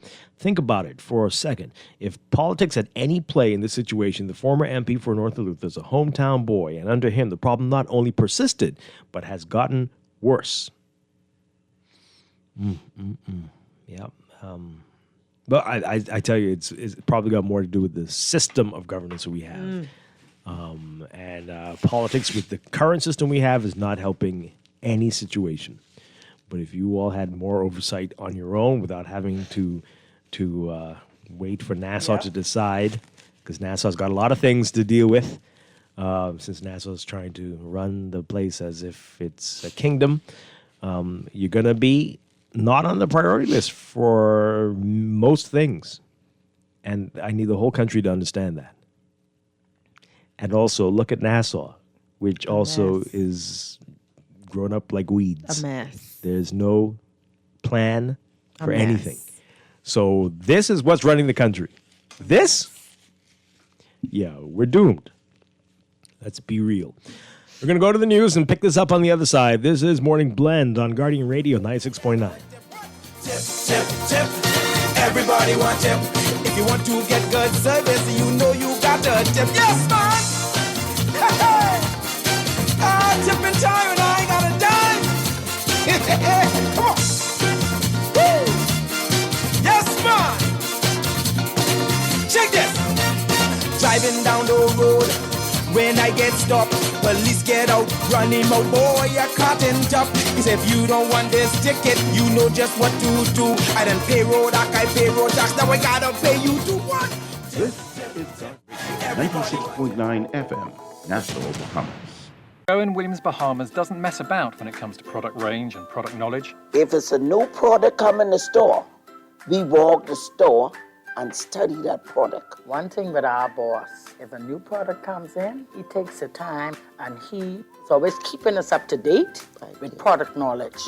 And we just had 9 weeks of different products that we had to study, and we had exams at the end of each product. Yeah. The only way we could sell the product effective, we have to know that product. Yeah, that helps us to relate to our customers. It gives us better knowledge to know what product to introduce to them. You understand? So we can know what product to give them to use and what product not to give them to use. So product knowledge is really key in Sherwin-Williams. They got the keys. And the key is the product knowledge that comes with our extensive product range at Sherwin-Williams Paints, Bahamas. Find color in every day.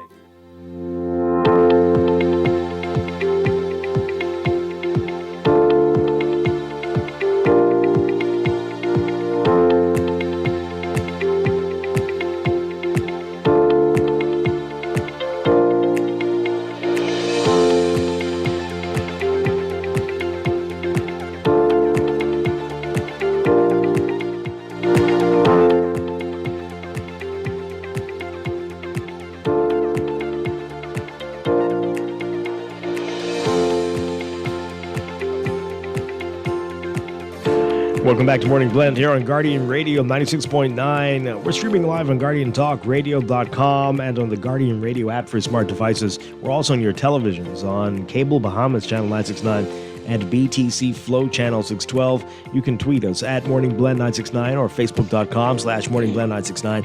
Text us 422-4796 on the Guardian Radio text line powered by BTC. And now at 8:26, it is time for another check of your weather for today, brought to you by Sherwin-Williams Paints.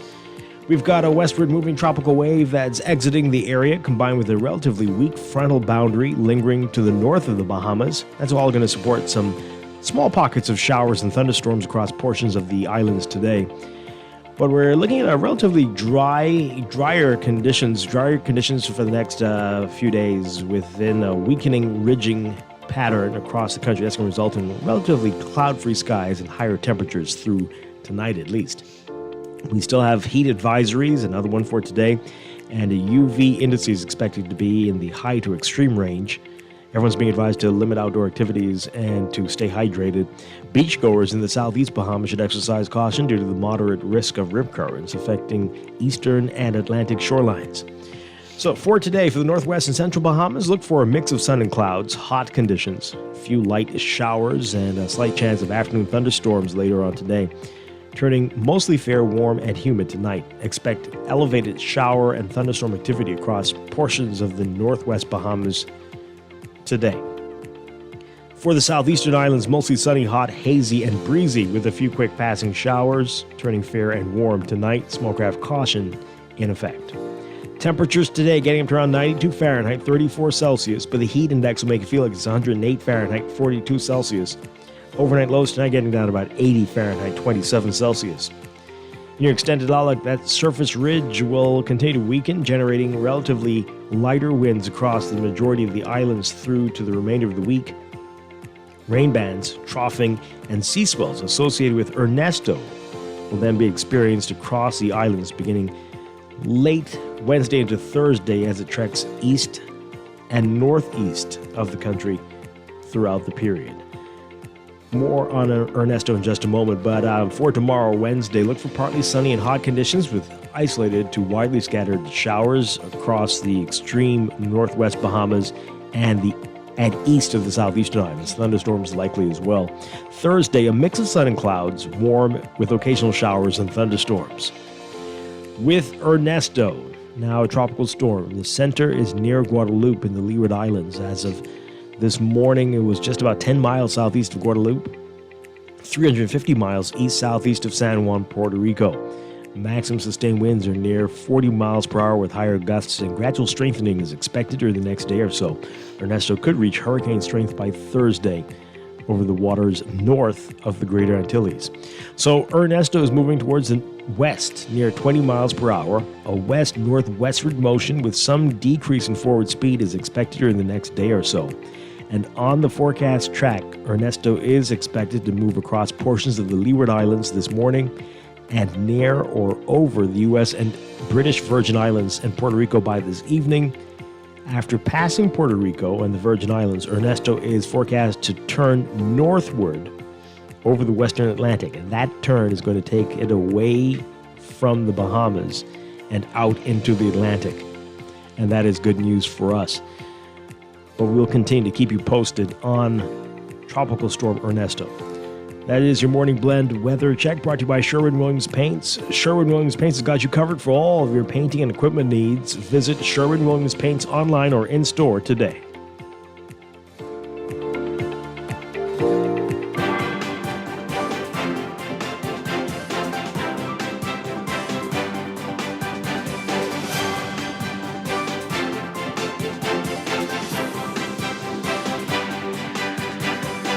And time for another check of your traffic, brought to you by RBC. Find your loan solution with RBC.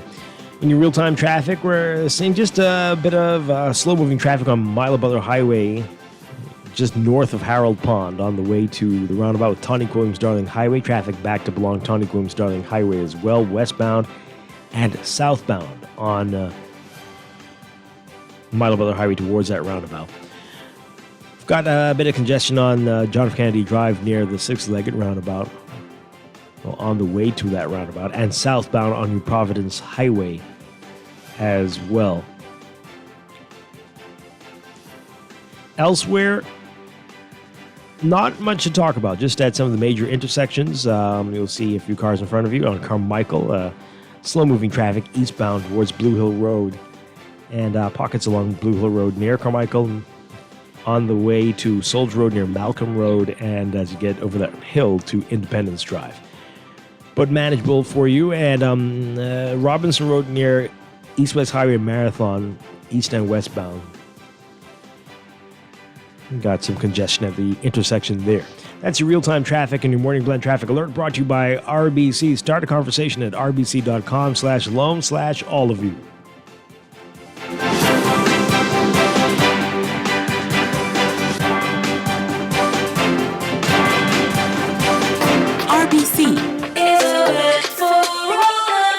RBC will find the right loan for all of you with competitive rates and extended terms to suit you. Whether it's for debt consolidation, your next vehicle, or home purchase, sometimes we all need a little more. No matter the reason for the loan, we're here to help you find the solution. RBC. RBC has all the loans for all of you. Let's start with a conversation today. Living with a neurological condition shouldn't define you. At Cleveland Clinic in Florida, we do whatever it takes to make life better today while discovering new treatments for a brighter tomorrow. From epilepsy management to specialized spine, covering world-class neurology care. For the day-to-day, for the days you live for every care in the world. Visit clevelandclinicflorida.org/Caribbean. Attention Bahamas. Embark on an inspiring voyage with 2 new books by Hubert Ingram, Our Remarkable 3-Time PM. Learn of his exceptional leadership in steering the nation through local and international storms. These books are a treasure for all Bahamians. Are you into history or seeking inspiration? Then this is a must-read. Available at Doongalik, Logos, the National Art Gallery, and Chapter 1. Get your copies today. Be inspired by a legacy of wisdom and vision. Get ready to mash this party up. It's Strachan script full non-stop. Hey! Strachan script. D-Max style. Oh yeah.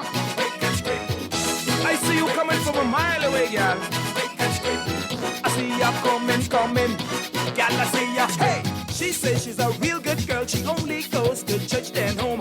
I say I'm a real good guy like Strachan script. I stay in my zone. We're back with Morning Blend on Guardian Radio 96.9. Dwight Strachan along with Duquesa Dean. Coming up in just a few minutes, we're going to be talking with Catherine Florence Initiative about the Lead Her campaign and an event they had this weekend. That's just in a few minutes. And later in business, we're talking with the general manager of Sandals in Exuma, the Emerald Bay. That's all ahead. But as we promised, we wanted to get to the other protests today, also related to electricity, this time Grand Bahama, and protesting the proposed rate increase from the Grand Bahama Power Company. And take a listen to this report from our Jared Higgs.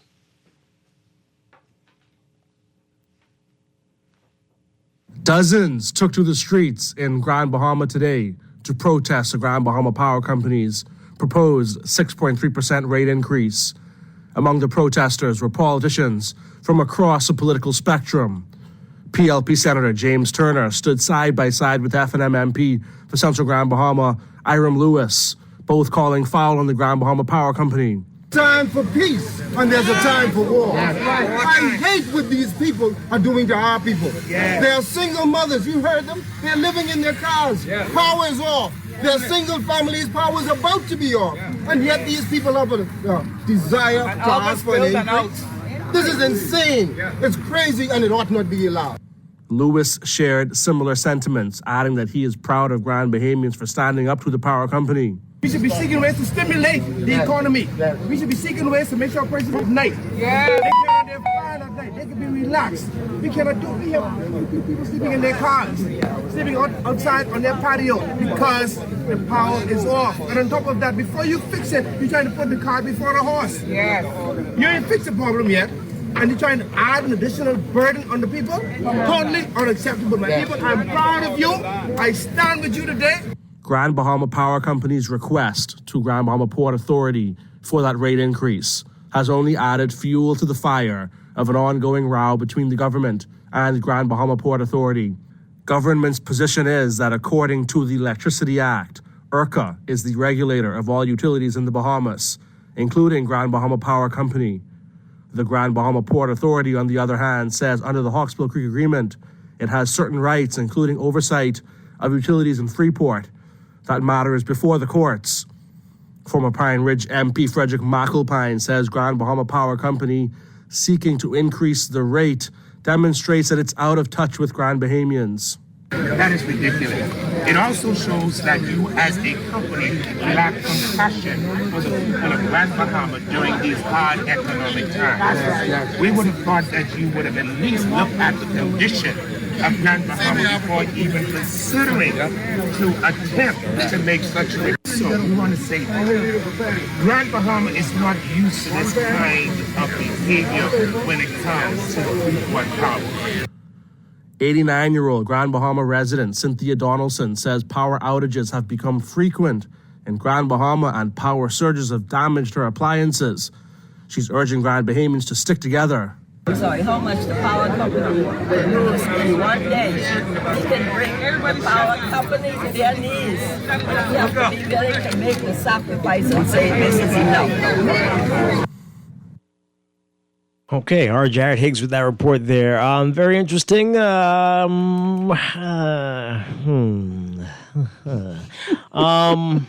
think some of the people were protesting the power proposed rate increase. Other people seem to have some other things on their mind. Other agendas? Yeah, very much so. But okay, let's talk about it. Let's hear what you got to say about it. When did they start having power issues?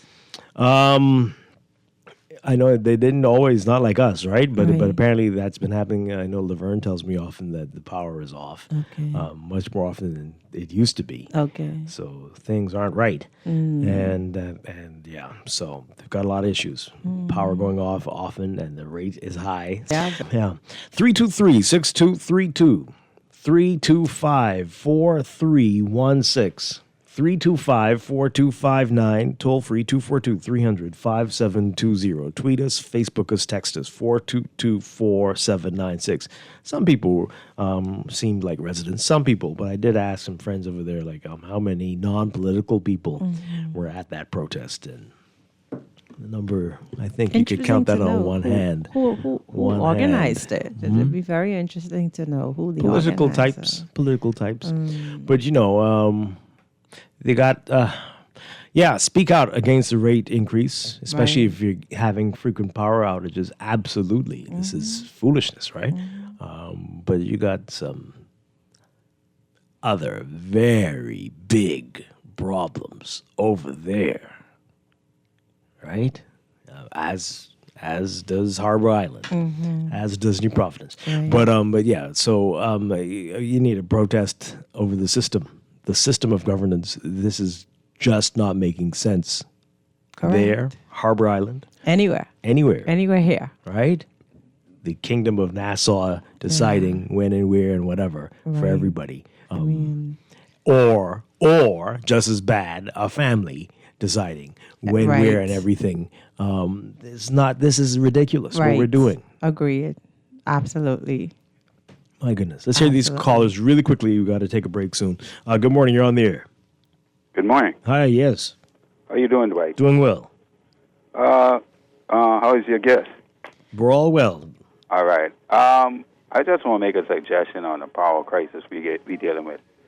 Basically, we got a few options. We could either go with the nuclear plant power and power the whole islands and put the power plant on one of the keys and just try and keep it protected by certain treaties or whatever. Or we could go with solar plant and a big loan from the government to deal with outfitting houses with the solar plant because right now China have solar power that could power AC. You know what I mean? Just generator, they got them hybrid, where you use a little bit of gas with solar, and that could power your house for a year under $50.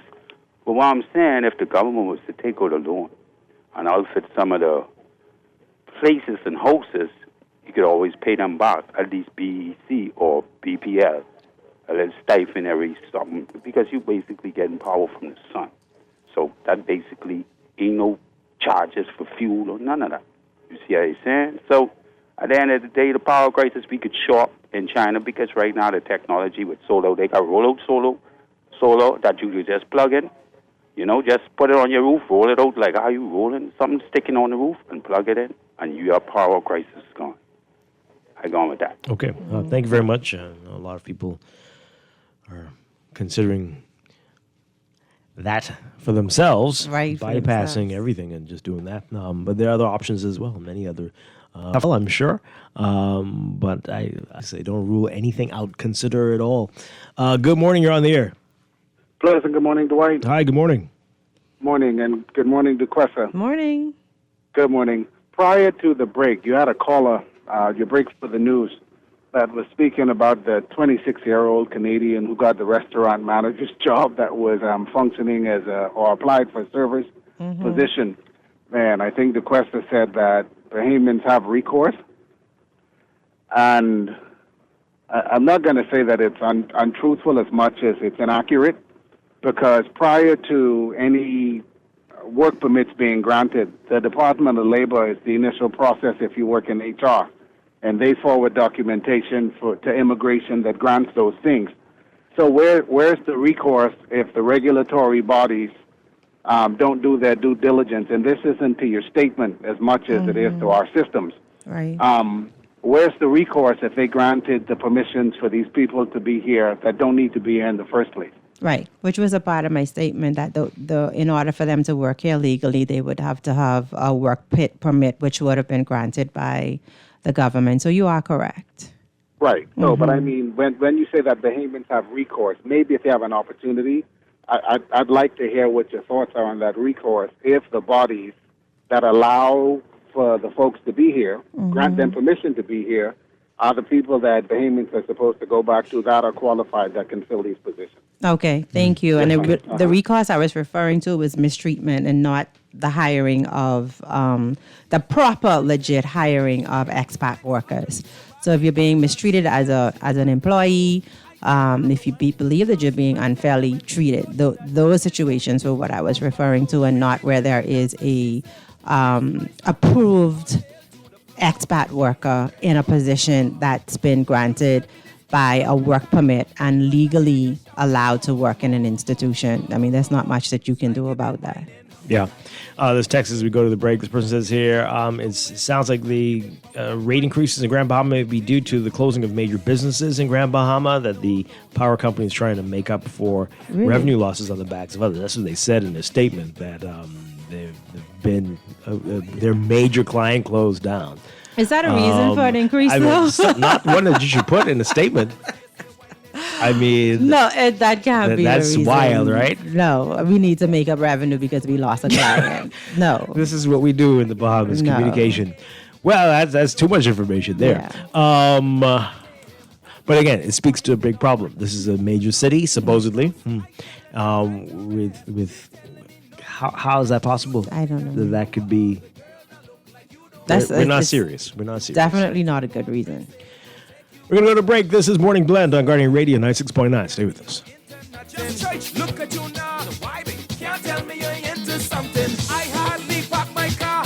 You rushing the dance, saying this your song. I never thought this your song. You tell me this is your first time, but I hear you shouting more, more, more, more, more. It's like you've been whining. Say only church then home. Say you live alone. 6 collect and done. You think you're fooling.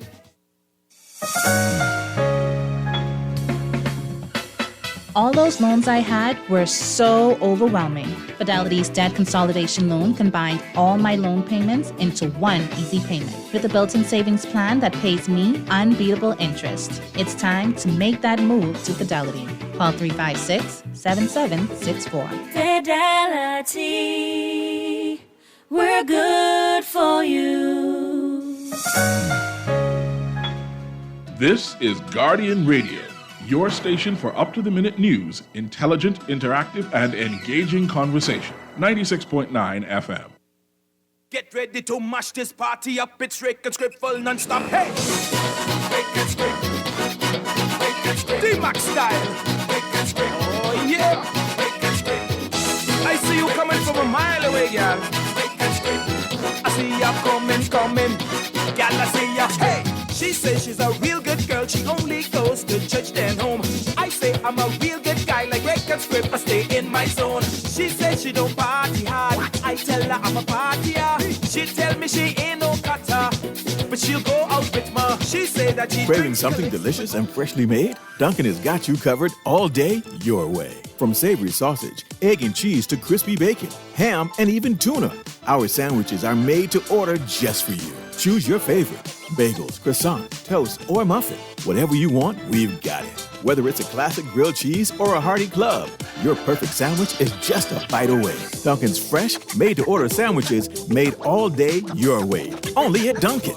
The Bahamas runs on Dunkin'. Summer may be ending, but the party is just getting started at Nassau Cruise Port. Don't miss our Summerfest All-Star Band on Sunday, August 17th at the Nassau Cruise Port Amphitheater. Enjoy electrifying performances by Abby, Sweet Emily, Elon Moxie, The Mighty Pencil, Shad Colley and the VIPs, Lottie, and more. Best of all, it's free. Gates open at 4 p.m. Show starts at 6 p.m. Grab your crew, bring your vibes, and let's end this summer in true Bahamian style. Living with a neurological condition shouldn't define you. At Cleveland Clinic in Florida, we do whatever it takes to make life better today while discovering new treatments for a brighter tomorrow. From epilepsy management to specialized spine care and brain tumor surgery, we're delivering world-class neurology care for the day-to-day, for the days you live for every care in the world. Visit clevelandclinicflorida.org/Caribbean.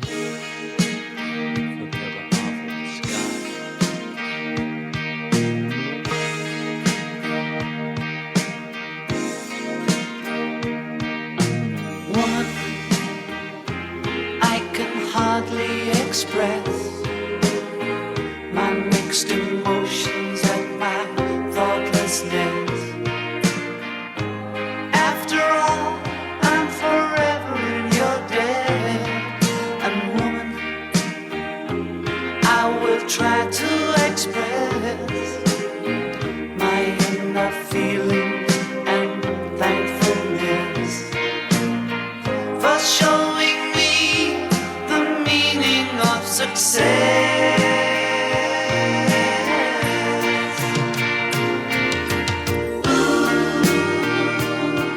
Welcome back to Morning Blend here on Guardian Radio 96.9. Dwight Strachan along with Duquesa Dean.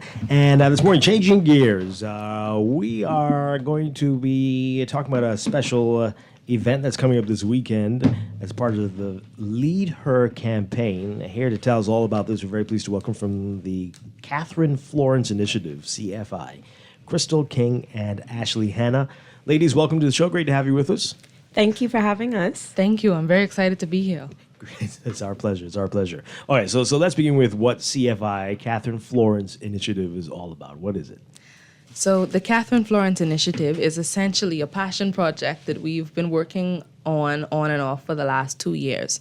So the initiative, when we decided to create this, we decided that we wanted something that would help to further education in this country, but also we realized that the reason we had so many human rights related issues in this country was because of ignorance.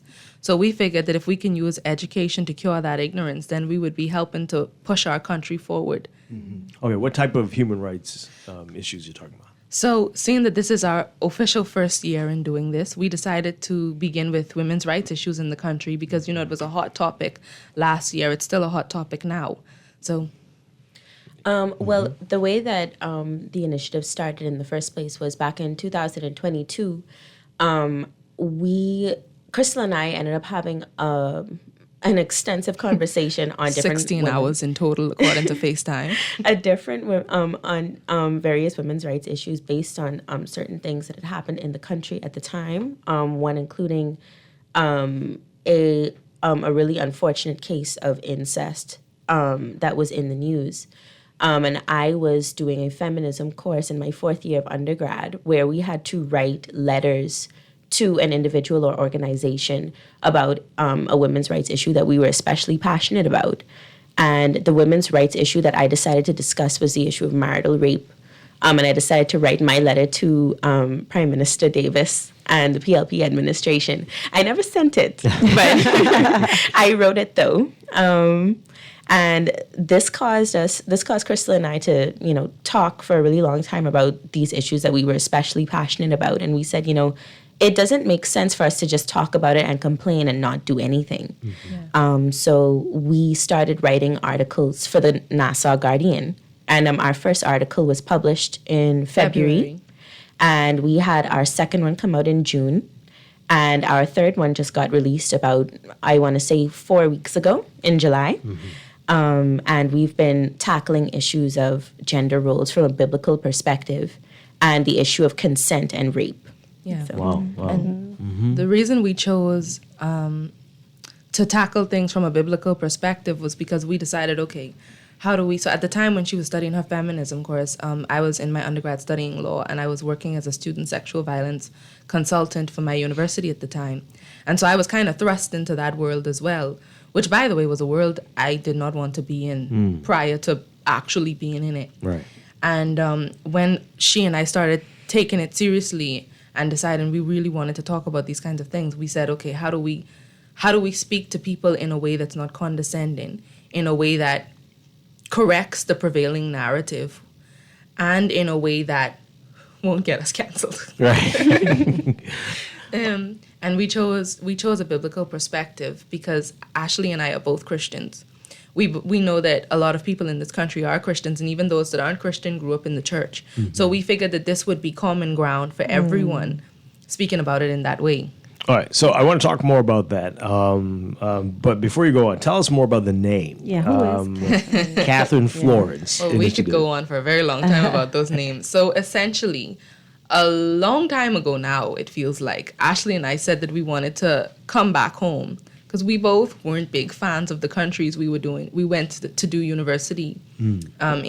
Where were those, if you don't mind? So I'm in the UK and she's in Canada. Okay. So, I'm was not in Canada. anymore. Right. I was going to school at the University of Ottawa in Canada, but now I'm studying at New York University doing my master's. And Crystal has been in the UK since undergrad, and she's at Cambridge doing international relations. And you say you're not fans of those countries. I know. Oh boy, eyes are rolling. I don't hate it there, but I don't love it. Listen, I feel like Bahamians only really love other people's country for the first couple minutes, and after that, they don't want to admit that they don't love it there as much as they want to. Oh, wow. There's pride that stops them from saying it out loud. Okay. Yeah, you know what? I mean, the fact of the matter is that there's no place like home. Mm-hmm. I mean, we would love to be able to have the opportunities that we get abroad right here at home. Mm-hmm. But, we have to go abroad to bring our experience and our newfound knowledge back, which is what we're doing. So hopefully we want to gear ourselves towards coming back. So how did that get to Catherine Florence? Well, because I love Beyonce with everything inside me. Hate me if you need to, but I love Beyonce. And Beyonce once said that if there's no table for you, chop down the wood and build the table. Now, Ashley hated me because for months on end, I would call and I would harass her with Beyonce quotes because I would down the table. That would be annoying. Right, it would be very annoying. We need to build the table, Ashley. So when we started talking about it and taking it a bit more serious, we were like, the Crystal Ashley Foundation. I was like, no, that's not arrogant. People are going to hate us because what have we done in this world to deserve a foundation?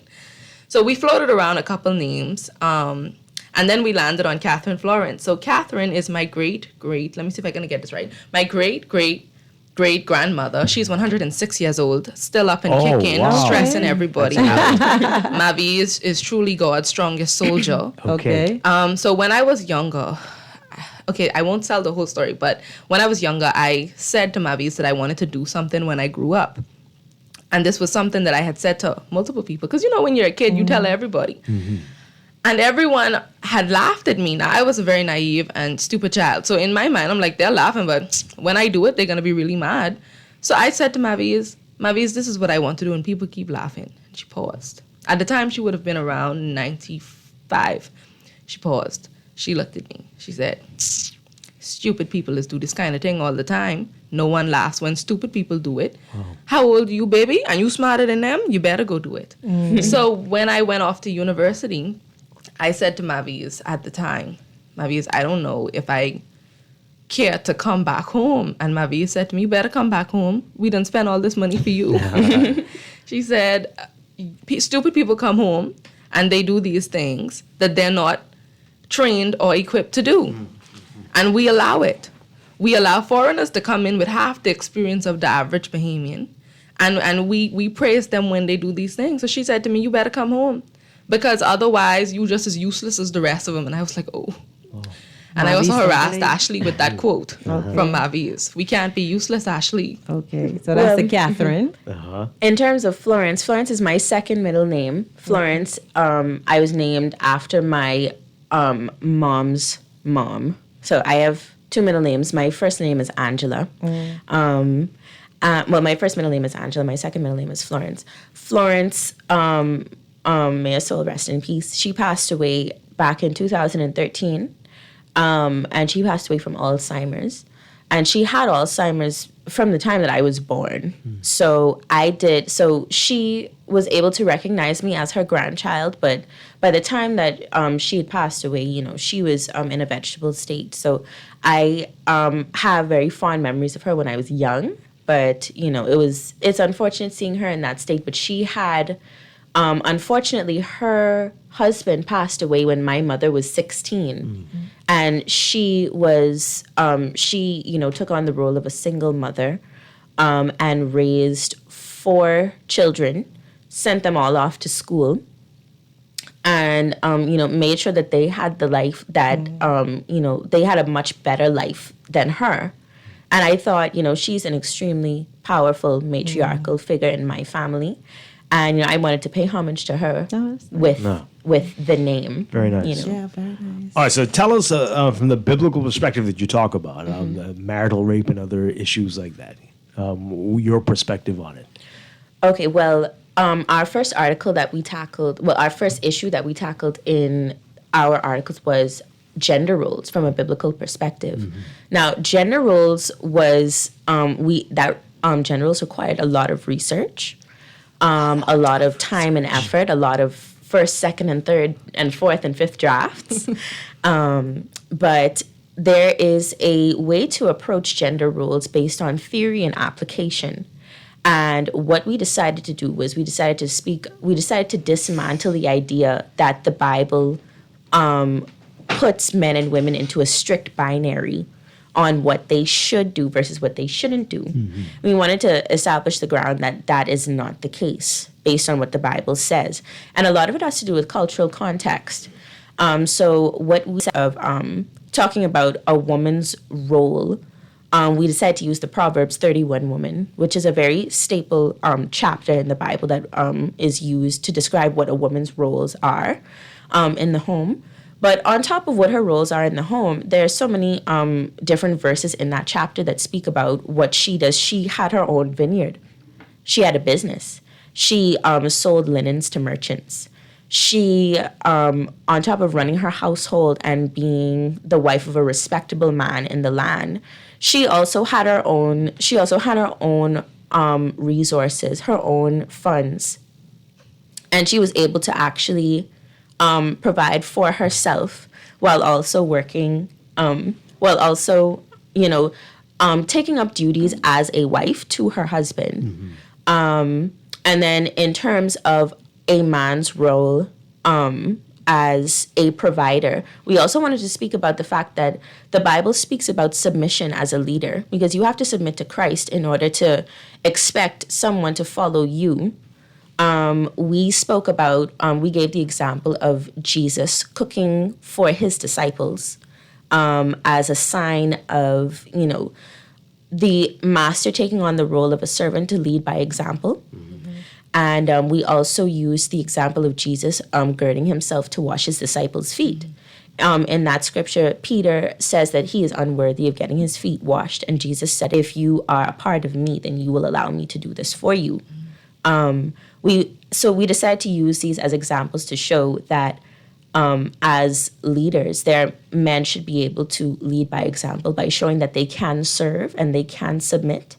And a big part of, gender roles that Bahamians and a lot of the Western world think right now is, a lot of it has to do with 18th and 19th century etiquette and rhetoric associated with what women and men should be doing in the home. Right. And it's a very unsustainable system that we wanted to try to challenge. What's the response been like to the articles and to when you do speak about these things? What's happening here? What's that about? What happened was we've had a mixed response. We've had some people who have been very supportive, and then there were the other side. So Ashley was a bit better than me in this regard. So I don't keep social media on my phone. I avoid it at all costs. It's not good for me. I've learned that, and so I didn't see the responses at first. So when we decided to do this, I did not think it was there was no Catherine Florence initiative at the time. It was just us writing these articles because we were annoyed. And the article came out, and Ashley calls me one day, and Ashley was like, girl, did you see these things? I said, I've seen nothing. Then I start getting calls from other people, and I'm very confused because I'm like, how did everyone see these articles? Because we hadn't posted about it at the time or anything. Some people were very proud and happy. Other people, if we could go back in time to the Salem witch trials, I think me and Ashley will be burned at the stake. I mean, there was no in between. There was either we love it or who on God's green earth are these girls and who made them think that they can talk about such subjects. Give us an example of what they were saying. Well, okay. Yeah, I think my personal favorite. You go ahead. I hope this person will hate me, but well, they already hate me, but don't hate me more. My personal favorite was, why don't y'all stay in a child's place? Wow. Well, what about Ashley? What did you see? Well, in terms of positive responses, I heard, you all write so eloquently. You all have done such a wonderful job. Please be encouraged. Please continue doing what you're doing. And there were some people who said that we shift their perspective, because there were some who were against the Bible because they thought it was very regressive, and then they read the articles and changed their mind. Yeah, that was actually I've heard from people who were actually anti-Bible, who said that I thought that the Bible was a really regressive text. But you've really changed my perspective on a lot of things based on the scriptures that you use, and I'm glad that you put them in context. But there was one particular person who comes to mind who was like, aren't you a Christian? And I said, yes, I am, because I'm a Seventh-day Adventist, and this person is an Adventist. And they said, I don't see how you could be a Christian and a feminist at the same time. And I understand that, it sounds like an oxymoron to say that you're a Christian feminist. Does it? But exactly. it sounds Right. that way, but I don't It think that it does. is. I don't think that it is at all, because I do still have traditionalist views in the sense that, in terms of a marital home, there is a husband who leads and a wife who follows, to an extent. But a part of leading leading does not equate to totalitarian control over another person. So, Wow. it's been interesting hearing people. Oh, I to say just the thought of a least. better one. I don't know how I didn't think of this one from the get-go. Someone said that we were trying to bring hedonism into the country. So how did the response from the public, how did that impact you? Did it make you shy away from this mission? Well- Did it fuel you? Like, what were your thoughts? I think Crystal received a bit more backlash than I did. To be honest, the way that I am, because I don't keep social media on my I'm anti-social to a degree. I can be social when I need to be, but for the most part I stay to myself. So it didn't really, I don't care. I continue doing it. I can't point them out. If you paid me $1 million, I don't know that man from a can of paint.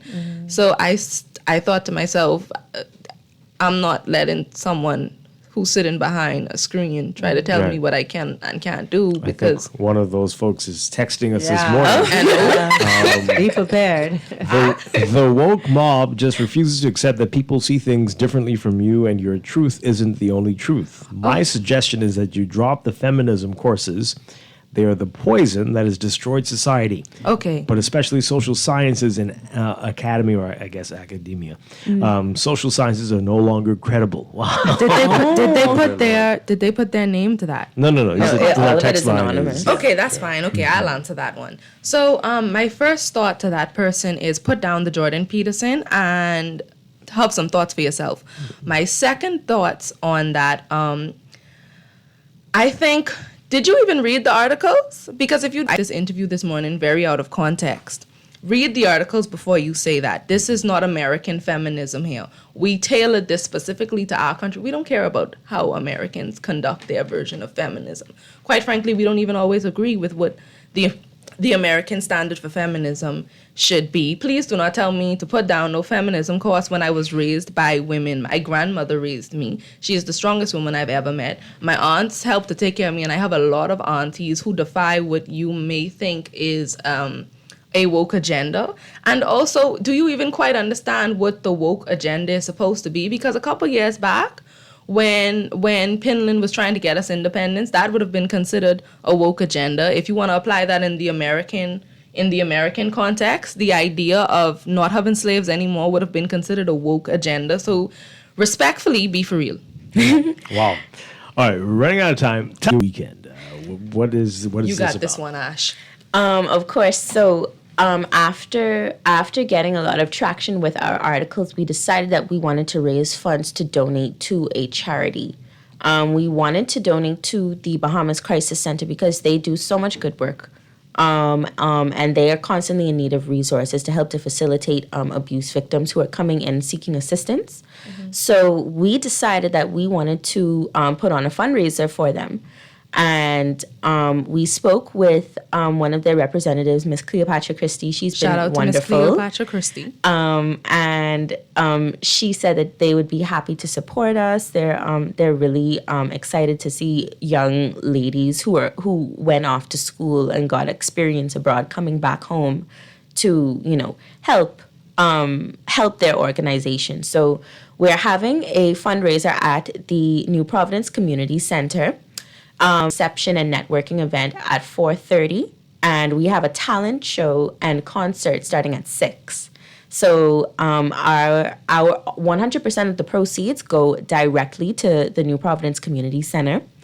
And we do have ticket sales. People can buy tickets in advance, or they can come at the door, and 100% of the proceeds will go directly to the Crisis Center. I was gonna ask. Yes, and we're going to have we're going to have one of their representatives come and oversee the solicitation of funds, and hopefully they will come and we have Miss Christie set to speak at the end of the program.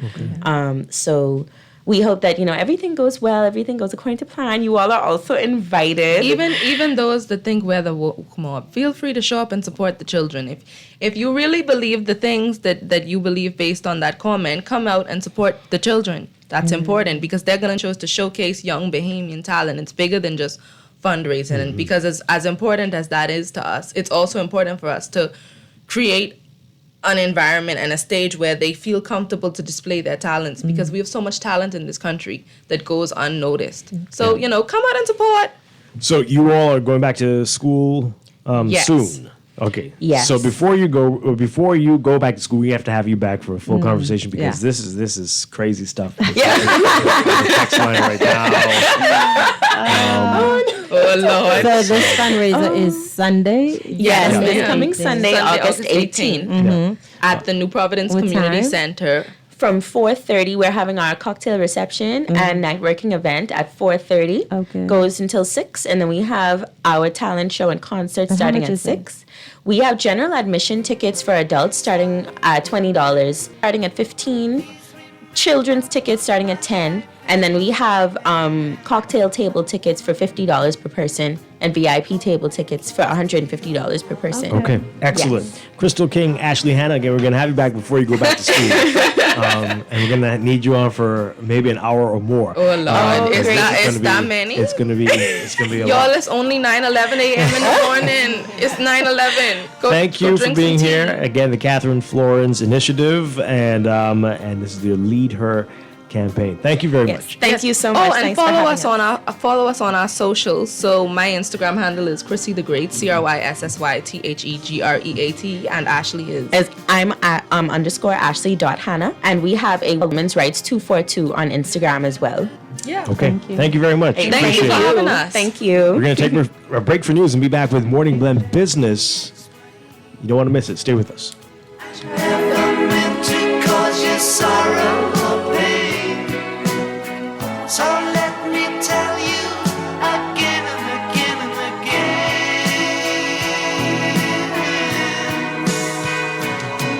I love Bahamas doesn't mess about when it comes to product range and product knowledge. If it's a new product come in the store, we walk the store and study that product. One thing with our boss, if a new product comes in, he takes the time and he's always keeping us up to date with product knowledge.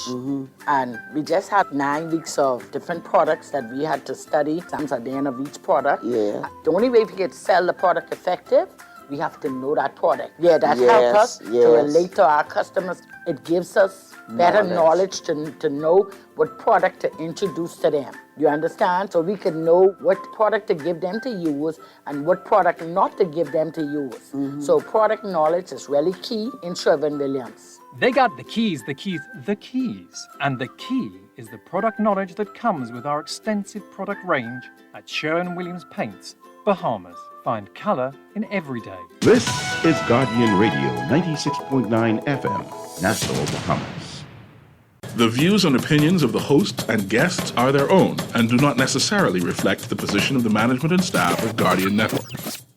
Wake up, it's a new day. Wake up, it's a new day.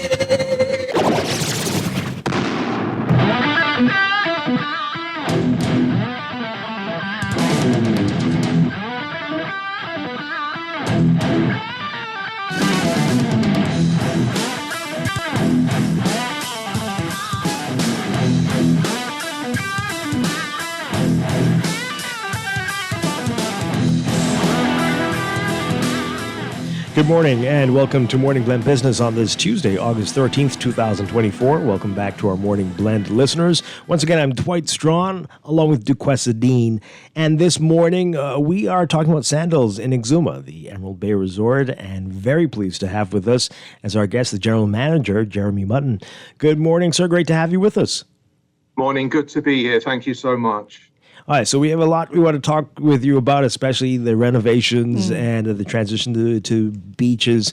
But before we get to that, we want to go to that tax issue with the government and explain it to us from your perspective, what's happening here. The Department of Inland Revenue is saying that Sandals Resorts owes more back taxes, but Sandals has a different view. Let's get your perspective on this before we get to the renovations and what else is happening there in Exuma. Okay. Dwight, not much I can say on the tax matter. Obviously, it's under legal review at the moment. I think what is more important to share is that any decision taken in terms of rebranding, closing the resort, clearly that's not something that just happens overnight.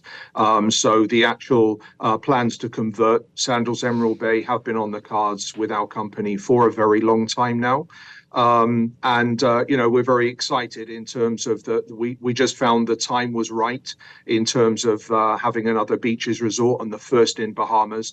But in terms of the tax specifically, it is under legal review and not really, something that I can share, except to say clearly the fact that we are investing a significant amount here in Exuma and by extension the Bahamas certainly shows our commitment as a company to continue to stay within Bahamas. Okay, so I guess you knew that was going to be one of the questions. The people were questioning the timing of this all. Would you say it's been on the drawing board for a while? Let's talk more about that and how you came to that decision to move towards the beaches as opposed to the Sandals couples type resort. Sure. Well, as we know, Sandals are very much for couples in love.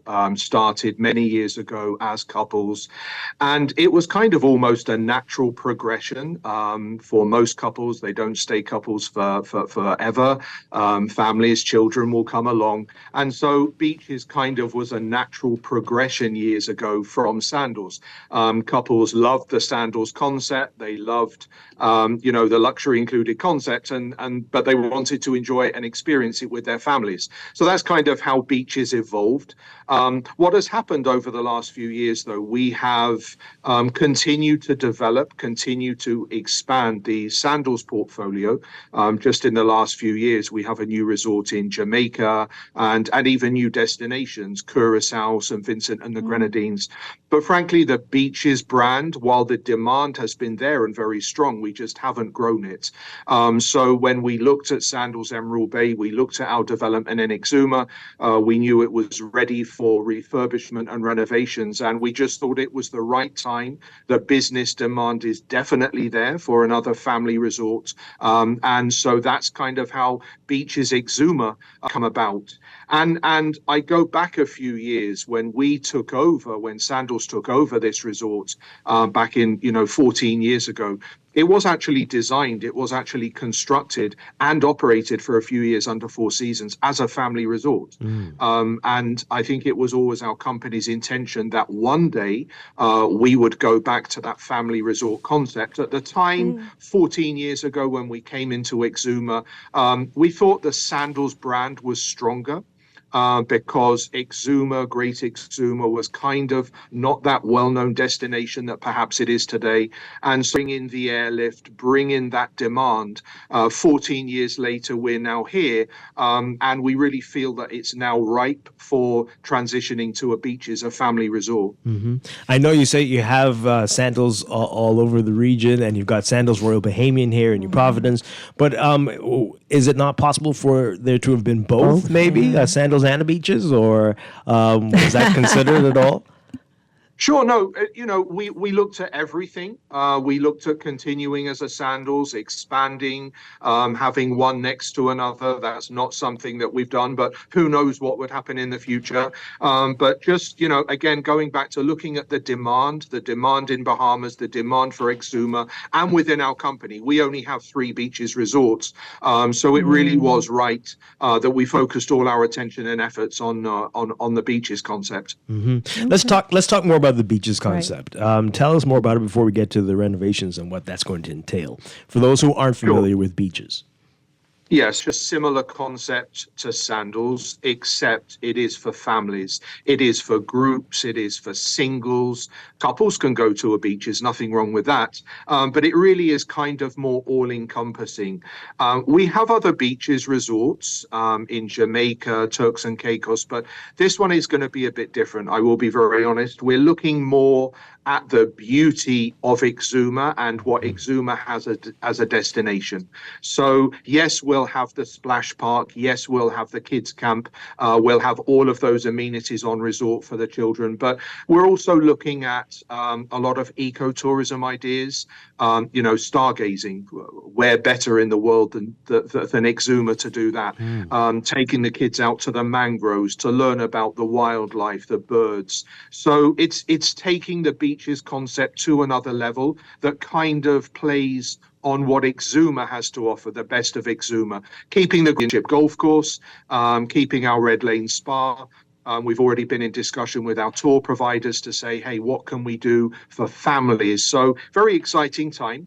And that's kind of what the beaches concept is all about. Okay. All right. So sandals will be closed for a while as the work begins on beaches. Give us the what's expected, the timeline, and what's going to be happening during this period. Sure. Not a decision that we took lightly, and not a decision that is always the first preference. But when you are not only renovating a resort, but when you are rebranding a resort, we really had no choice but to close. Clearly, it is in everyone's interests that closure is kept to a minimum time as possible. If all goes well, we are looking at starting the project in the fall of 2024. I say if all goes well, that is contingent, and the time frame I'm referring to is really contingent on making sure that we have the necessary labor agreements, permits, and the government's full cooperation for us to move forward. Assuming that all happens, fall of 2024 is when we would start the project. And based on our experience in terms of the magnitude of the project and what is involved, we would anticipate between 12 and 15 months for that project in hand. All right. So do you have an idea as to what the labor component will be like? How many people might be needed for this project? Well, that's all under discussion at the moment. We have been having discussions with the government. They've been very fruitful, but they're still ongoing. And we need to complete those. And it's various matters, not only labor in terms of what we need during the project, but when we reopen as a beaches resort, we need a lot more manpower, a lot more labor. It's a lot more labor intensive to run a beaches resort because you have the children, the kids camp, all of that component as well. So I don't necessarily want to get into the full detail of it, but it is important to say, because when people refer to a timeline, it is important to know it is contingent on a few very important matters which we do need to agree with government, which includes, like I said, the labor permits, etc. But hopefully that will all happen, but it will. In which case that will be a fall of 2024 is when we're starting the actual project. Right. So you said it, you'll need a lot more manpower once you open. Let's talk a little more about that. How much are we talking about? How many people and what types of jobs are likely to be offered? Sure. So at the moment, when I have closed the resort, I had a labor force of about 500. And over the last few weeks, it really has been my mission, my goal to ensure as many of those are protected. When we reopen as a beaches resort, we would anticipate having a workforce of between 800 and 850. Clearly a significant increase. And that's where we have to talk, because I have found it very hard, even though I provide accommodation, I have found it very hard to secure the workforce that we need here. To increase that workforce considerably is certainly something that needs to be discussed. Where are we going to get them from? Where can I house them, etc. But we're looking at, when all completed, approximately 800 to 850. As I shared, my biggest focus over the last few weeks has really been on my existing team and making sure they are taken care of. We have been able to relocate a number to our sister properties, both in Nassau at Sandals Royal Bahamian, as well as Beaches, Turks and Caicos. I have a skeleton crew here just to make sure that the resort and the integrity remains. Our marina continues to remain open here. And when you have a championship golf course, you really can't let that go. So I have my full team there. And we had a very successful job fair last week. We invited a lot of businesses from all over, both Exuma as well as Bahamas, to try and place as many of my team as possible. I was very comfortable with how that went. So that has really been my focus, if you like, over the last few weeks. So is it expected that all 500 will be re-employed with Beaches once Beaches is open? Sure, that's certainly the plan. I mean, I have a very well-trained workforce that I'm having to say goodbye to. They've all benefited from the training and development that we have at Sandals. We have a very strong Sandals corporate university that many of the team have gone through. So it really is our desire to take as many or all of them back. Certainly, we've already shared that they would have first priority at coming back here. And it's been very encouraging to actually hear the number of team members who say, you know what, Mr. Mutton, we'll see you soon. We're excited for it. And so, yes, that's certainly the plan. So did you indicate the timeline, or you said you're uncertain yet as to when you may reopen? What is your tentative? So the tentative, basically when we start the project, which again, contingent on matters, but if we start the project in the fall of 2024, which is what we would like to do as a company, we're anticipating that project would be between 12 and 15 months. Okay. We're talking with Jeremy Mutton, the general manager of Sandals, Sandals Emerald Bay in Exuma. All right, so we heard you said that it's been challenging with the employment. Of the 500, can you say what percentage, what number of those would be are Bahamians? At the moment, about over 90% are Bahamians. About half my workforce are from Exuma, and the other half are from other Bahamas, including Nassau. I have quite a few from Grand Bahama, and I accommodate about 360 of the team at our team member accommodations. As we know, it's no secret on a family island.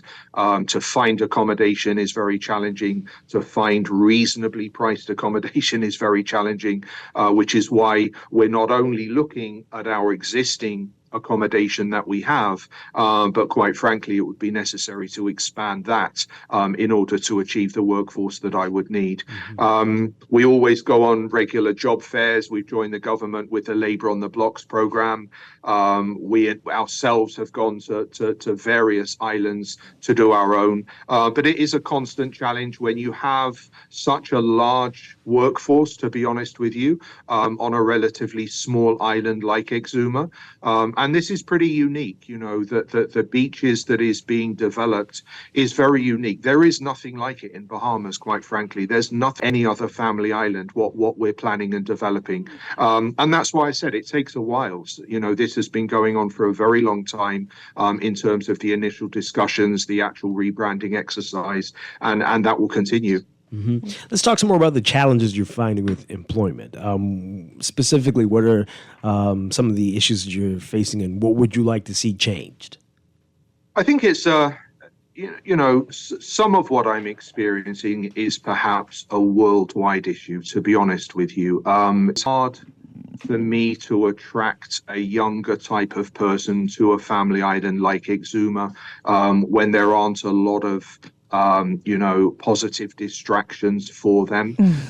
So to attract somebody is challenging, to retain them is then challenging. But of course, on the flip side of that, that's one of the reasons why guests come to an island like Exuma, like a family island, because they don't want that commercialization. They don't want that. They want that freedom and that sense of nature. And but that continues to be a challenge. And we have to look, we're not just talking of Bahamas. It's a worldwide challenge within the hospitality industry that we're facing. So we always have to look at the benefits, what we're doing. Like I said, are offering accommodation, which not many, hospitality companies do within Bahamas, constantly just being innovative. The Sandals Foundation the Sandals Corporate University has been very big for us and very important for us because it gives our team members the opportunity of continuing their learning and actually getting certifications, and that can be up to degree level while they're studying. So that's been a huge thing for us, and certainly that's going to continue, when we transition over to beaches. So what are some of the skill sets that you're looking for when you reopen? Will it be restaurants? I heard you're adding like kids activities. So looking toward the future and looking towards that employee base, what are the skill sets that people can start working on now? Right. Well, I have to say I'm very happy that BTVI are certainly making progress here in Exuma. I have struggled when BTVI were kind of just located in Nassau and Freeport because I wanted to do a lot more, because I find these days, it's all about having that technical skill, right?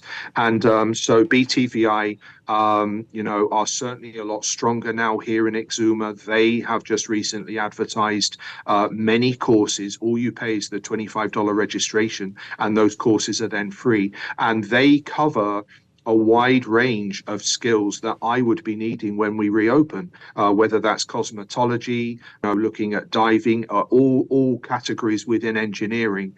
So, I think you're right. You have to start looking at now, because that 12 or 15 months will go very quickly. And what have I got at the end of that 12 or 15 months that will make me marketable, that will want that Beaches Exuma will want me to come and work for them? So across the board, we don't only look at experience. Like I said, the BTVI is a great opportunity for those who are in Exuma.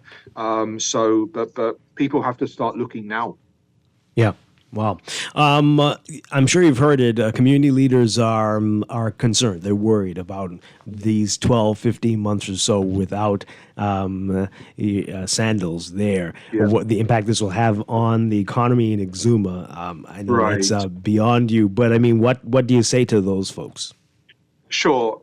I certainly share their concern. Like I said, it's not a decision that the company took lightly, and inevitably there is going to be a downturn in the economy while we close.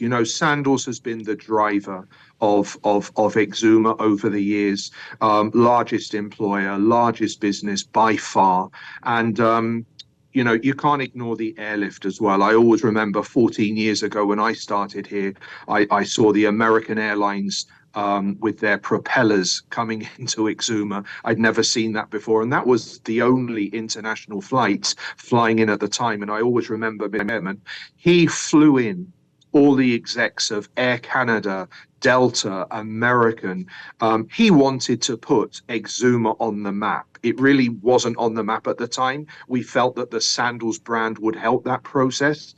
And it's been incredible over the years to actually see the growth. And a lot of that has been attributable to the international airlines coming in. 40% of the passengers on those international airlines make their way and find their way to Sandals, which would mean 60% will be going to other parts on the island, other resorts on the island, or maybe the Keys.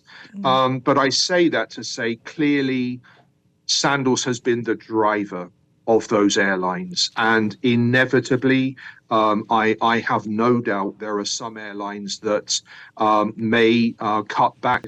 They may decide that they're going to pull out altogether while Sandals remain closes.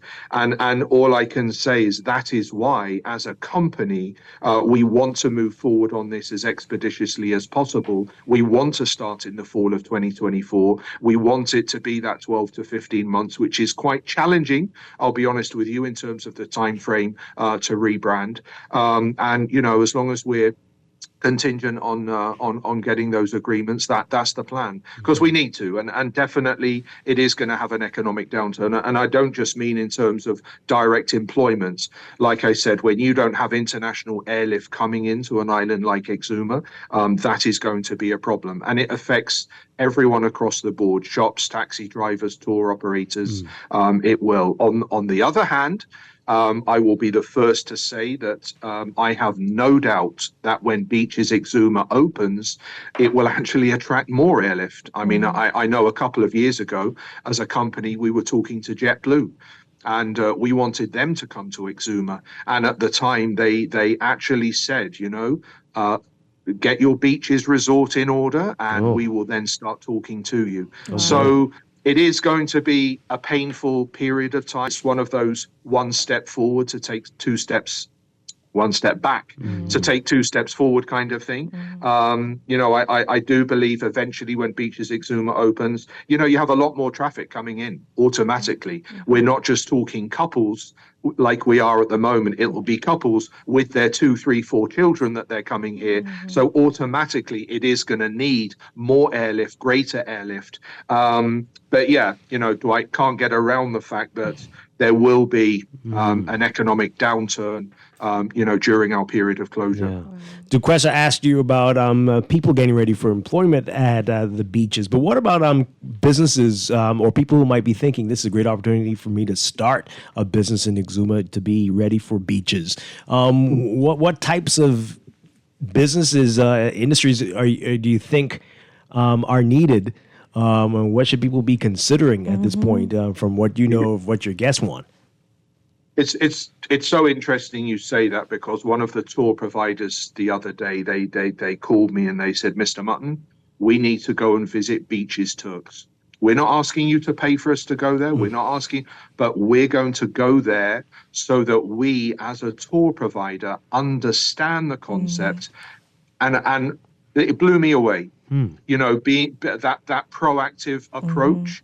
And I have no doubt that in that 12 or 15 months when we're starting to talk to the tour providers, and I'm sure that tour provider are going to be the first, because they are looking ahead, they're being proactive.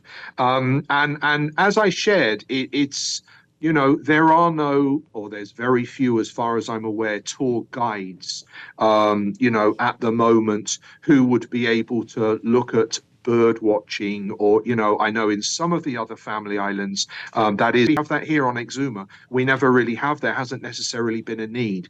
But when I say ecotourism, looking at the wildlife, looking at that is an opportunity, and we are going to be looking and needing for those kind of specialist people. Sure, we'll be working with the Bahamas National Trust to help in terms of training and development, but any initiative, transportation, is your vehicle, will your vehicle be prepared and ready? Will you have child seats? When you have, all of those things, when you start to think of the rebranding, it is very much, get ready. This is coming. It's very exciting. But it is a case of getting ready, whether you're directly employed or wish to be directly employed to beaches, or whether you're going to be one of our providers or suppliers. Yeah. Well, I've got to ask you about this. We've been talking about what's happening on Exuma ever since we heard the news, both about the taxes and about the plan for beaches. And so we've got a lot of people calling in. Unions have spoken about it as well. And they keep bringing this up, that Sandals is not union friendly. I want you to address this. What is there anything to that? Is there truth to this? What is your position on unions and unionizing the workforce? I don't necessarily think it's a fair statement to say we're not friendly. I think the most important thing is, as long as any employer, and that would include us, is doing everything in compliance with local labor law. That first and foremost has to be followed. And what we have done over this rebranding and this closure was inevitable as far as the business is concerned. I didn't have to fly in and accommodate the number of businesses that I did throughout Bahamas. We didn't have to do that. I have done resume skills. I called in the police to do the police records because you need a police record these days for any employment. I called in the local clinic to give our team the opportunity of having a food handlers class. Don't need to do any of that. That's just, we did it because it's the right thing to do. And as long as you're doing the right thing, and as long as you're doing it fully in compliance with the laws of the land, the labor laws of the land, that is very important. Okay. All right. So we note that you keep saying and you're hoping to get a fall 2024 start. If that doesn't go as planned, how much of a setback would that be? And when are you thinking? Would this be not, delayed to the start of next year? Haven't really looked at that because we are confident. We think it's the right thing to do. The government are very keen that we move forward. So we're not thinking negative. We are very strong on the brand. We are firmly committed to investment in Bahamas and by extension Exuma. We're not thinking the negative. We want it to happen. Our talks with the government have been fruitful and we hope that they continue to be so. And as long as those are completed, we're going to start the fall of 2024. Okay. All right. Well, we wish you all the best. That's pretty soon. Yeah. Thank you very much. Hopefully, when Beaches get started, you'll invite us down. We'll do the show live there or something like that. Absolutely. Look forward to that. Yeah, sounds good. Jeremy Mutton, thank you for the time this morning. I appreciate talking with you. All right. We're going to take a break, folks, and be back with more Morning Blend Business here on Guardian Radio 96.9.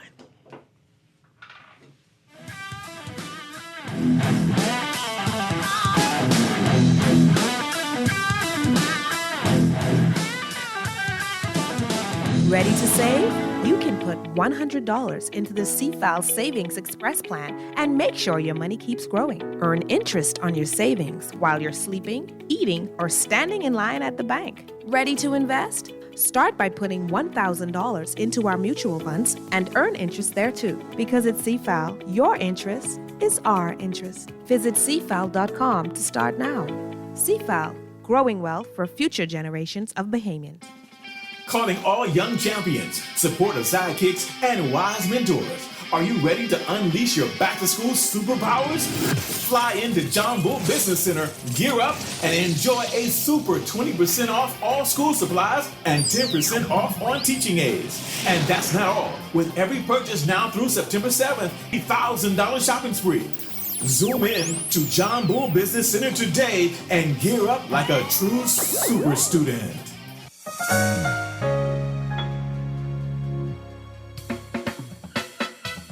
Do you have uncontrollable debt? Are you ready to make that move to Fidelity for a stress-free future? These loans have a built-in savings plan that pays you unbeatable interest. Ask about our debt consolidation loans today. Call 356-7764. Fidelity, we're good for you. It's a Scotia Plan Loan Summer. With Scotiabank, you can chase your summer vacation, swing into your home renovation, and slide on back to school with ease. Apply for your Scotia Plan loan and benefit from competitive rates, flexible loan terms, and no payments for up to 2 months. Tick off your to-do list this summer and apply for a Scotia Plan loan today.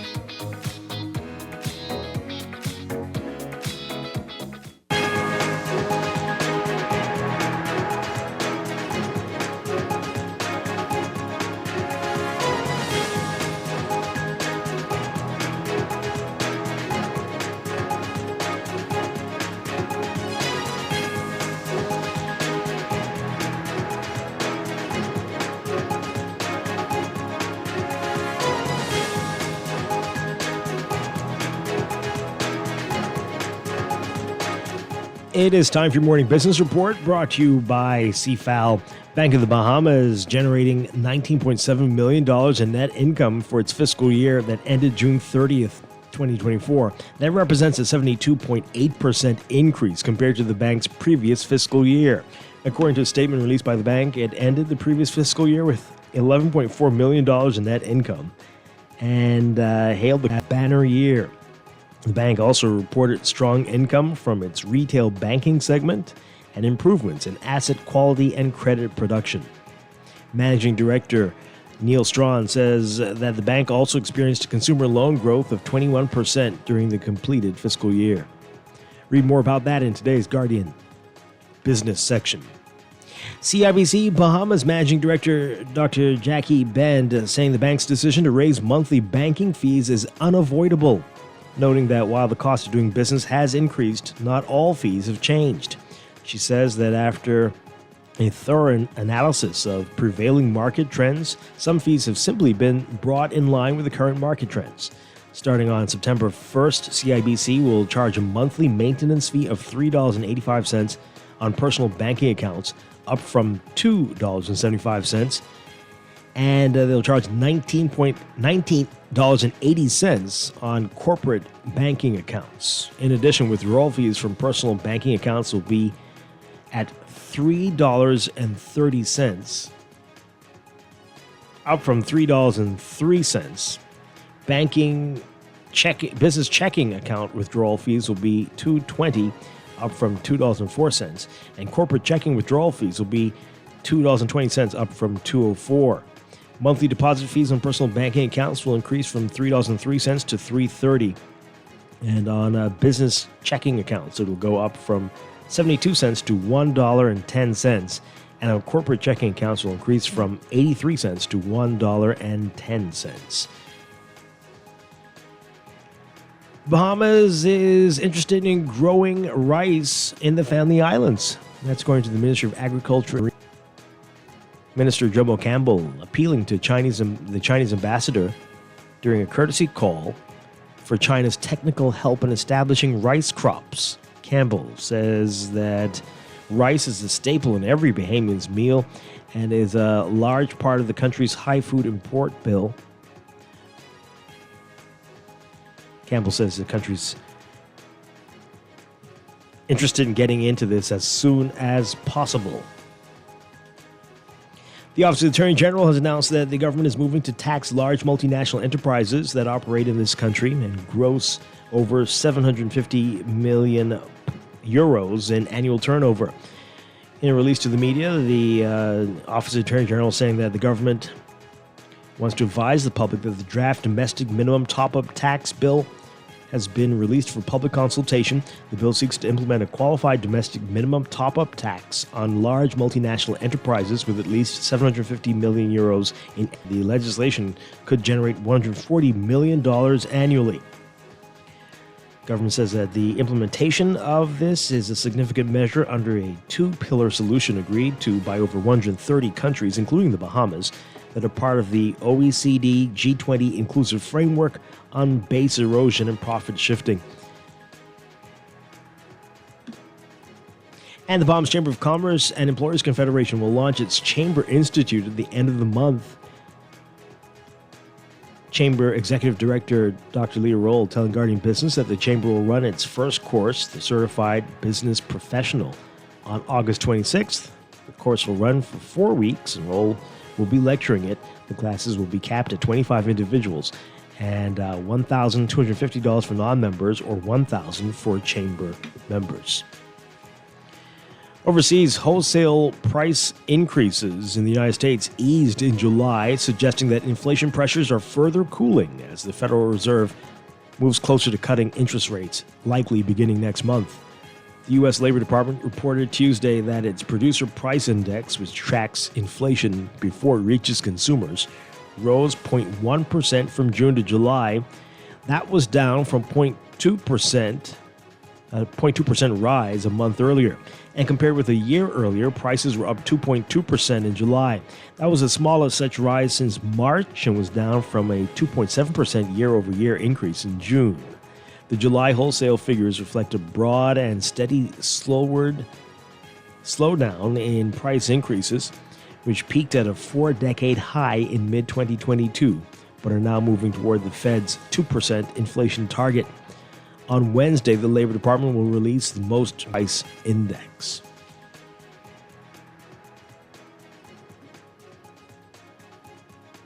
And Home Depot second quarter sales rose slightly as the U.S.'s biggest home improvement retailer benefited from an $18 billion acquisition this spring. But customers continue to rein in spending because of broadly higher costs and elevated inflation or interest rates. Sales edged up to $43.18 billion from $42.92 billion, beating the $42.57 billion that Wall Street had expected. The quarterly performance was an improvement, thanks in part to the acquisition of contract supplier SRS Distribution, which contributed $1.3 billion to Home Depot's sales for the quarter. SRS provides materials for professionals like roofers, landscapers, and pool contractors. And Starbucks, struggling with weak demand and disgruntled investors, says that CEO Laxman Narasimhan is stepping down after a little more than a year in the job. The Seattle coffee giant said Brian Niccol, the chairman and CEO, will become Starbucks chairman and CEO on September 9th. Starbucks shares jumped more than 13% before the market opened. Narasimhan, a longtime PepsiCo executive who has served as CEO of Reckitt, a UK-based consumer health company, became Starbucks CEO in March 2023. He succeeded Howard Schultz, the longtime Starbucks leader and chairman emeritus, who came out of retirement in 2022 to serve as the company's interim CEO. But investors quickly soured on Narasimhan, and the company's sales weakened, and it dealt with multiple issues, including competition from lower-cost competitors in China and boycotts in the Middle East and elsewhere due to its perceived support for Israel.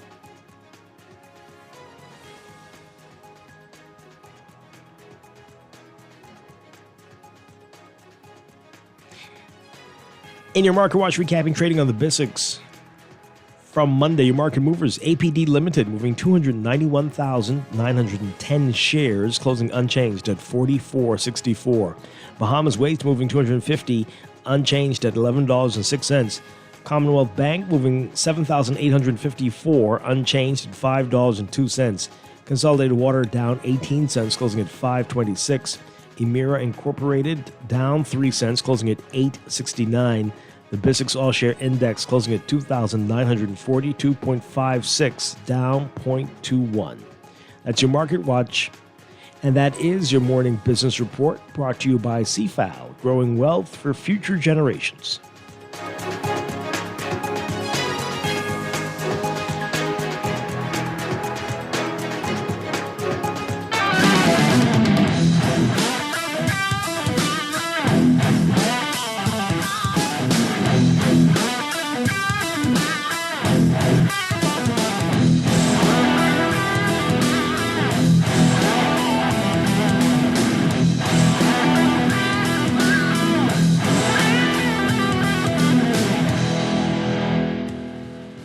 Welcome back to Morning Blend Business here on Guardian Radio 96.9. Dwight Strachan with DeQuesta, our final few minutes here.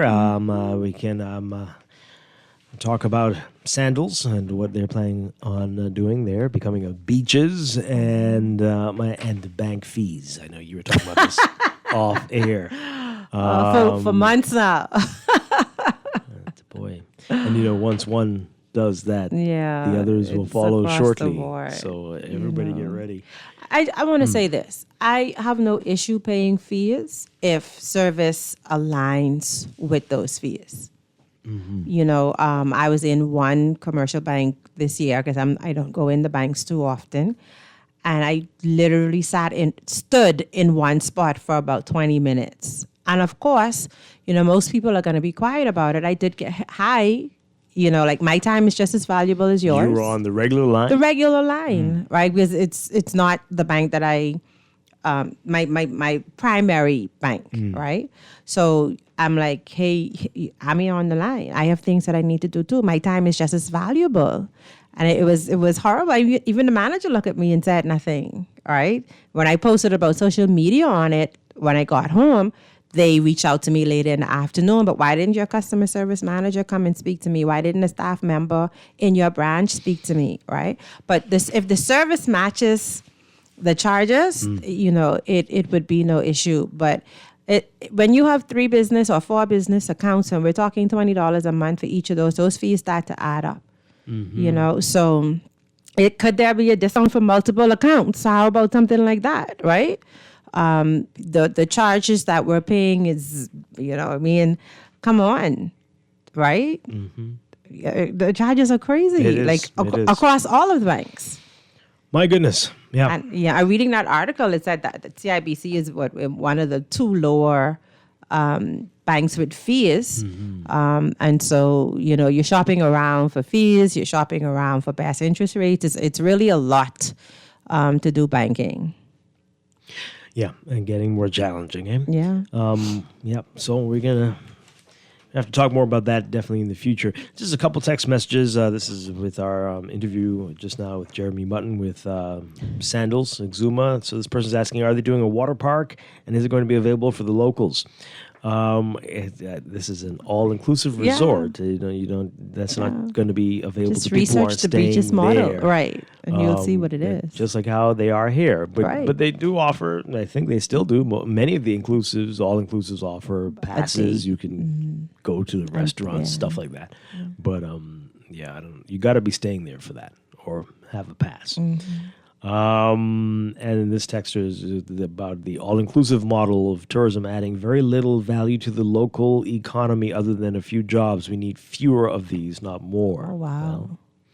I guess that's an opinion. Yesterday. I understand completely what they're saying, but hey, if what you're offering is compelling, even if you're staying in all-inclusive, people say, we're going to go on a tour. We're going to go to that place. I hear that this is somewhere to go. There's something for every client avatar.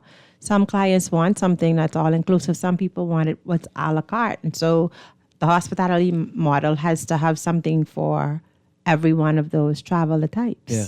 But people will, if they hear, you've got to go and see this thing. Right. People will leave their all-inclusive to go to that event. If the price is right. Right. Well, I mean, because there are if a it's lot compelling of enough. If it's compelling, maybe it's something to see. Right. You come and see this thing. Look what we've done. Correct. This amazing. So make it a don't miss thing. Right. You can't miss this thing. It could be a museum. Yeah. It could be Yeah. anything. And that's a challenge we have in the whole country, right? Coming up with compelling things that people will want to see. I've heard about this all my life. I've been hearing about this, or I heard you'll just open this thing. I got to see this. Correct. And cities all over the world are doing this all the time. Yeah. Reinventing themselves. If you were here last year, you need to see what we've done since then. Yep. And we're not doing that. Yeah. It's generally the same thing. We Which need creativity. Which I think all was super over. amazing about what Mr. Mutton said about one tour operator saying, hey, let me go visit this particular place and develop your product based on what people really want. What's going to be a no-brainer? What's going to get them to release that money out of their pockets? Yeah. Right. So we'll see. Beaches. Yeah. Okay. Yeah. Interesting. Very interesting stuff this morning. DeCressadine. A great morning. Thank you for being here this morning. Thank you. I'll see you Appreciate next it. week. Have a great week. See you then. I'll be back tomorrow morning with more Morning Blend and Morning Blend Business right here on Guardian Radio 96.9. Everybody have a great day. Stay tuned for On the Clock with Aaron Green next.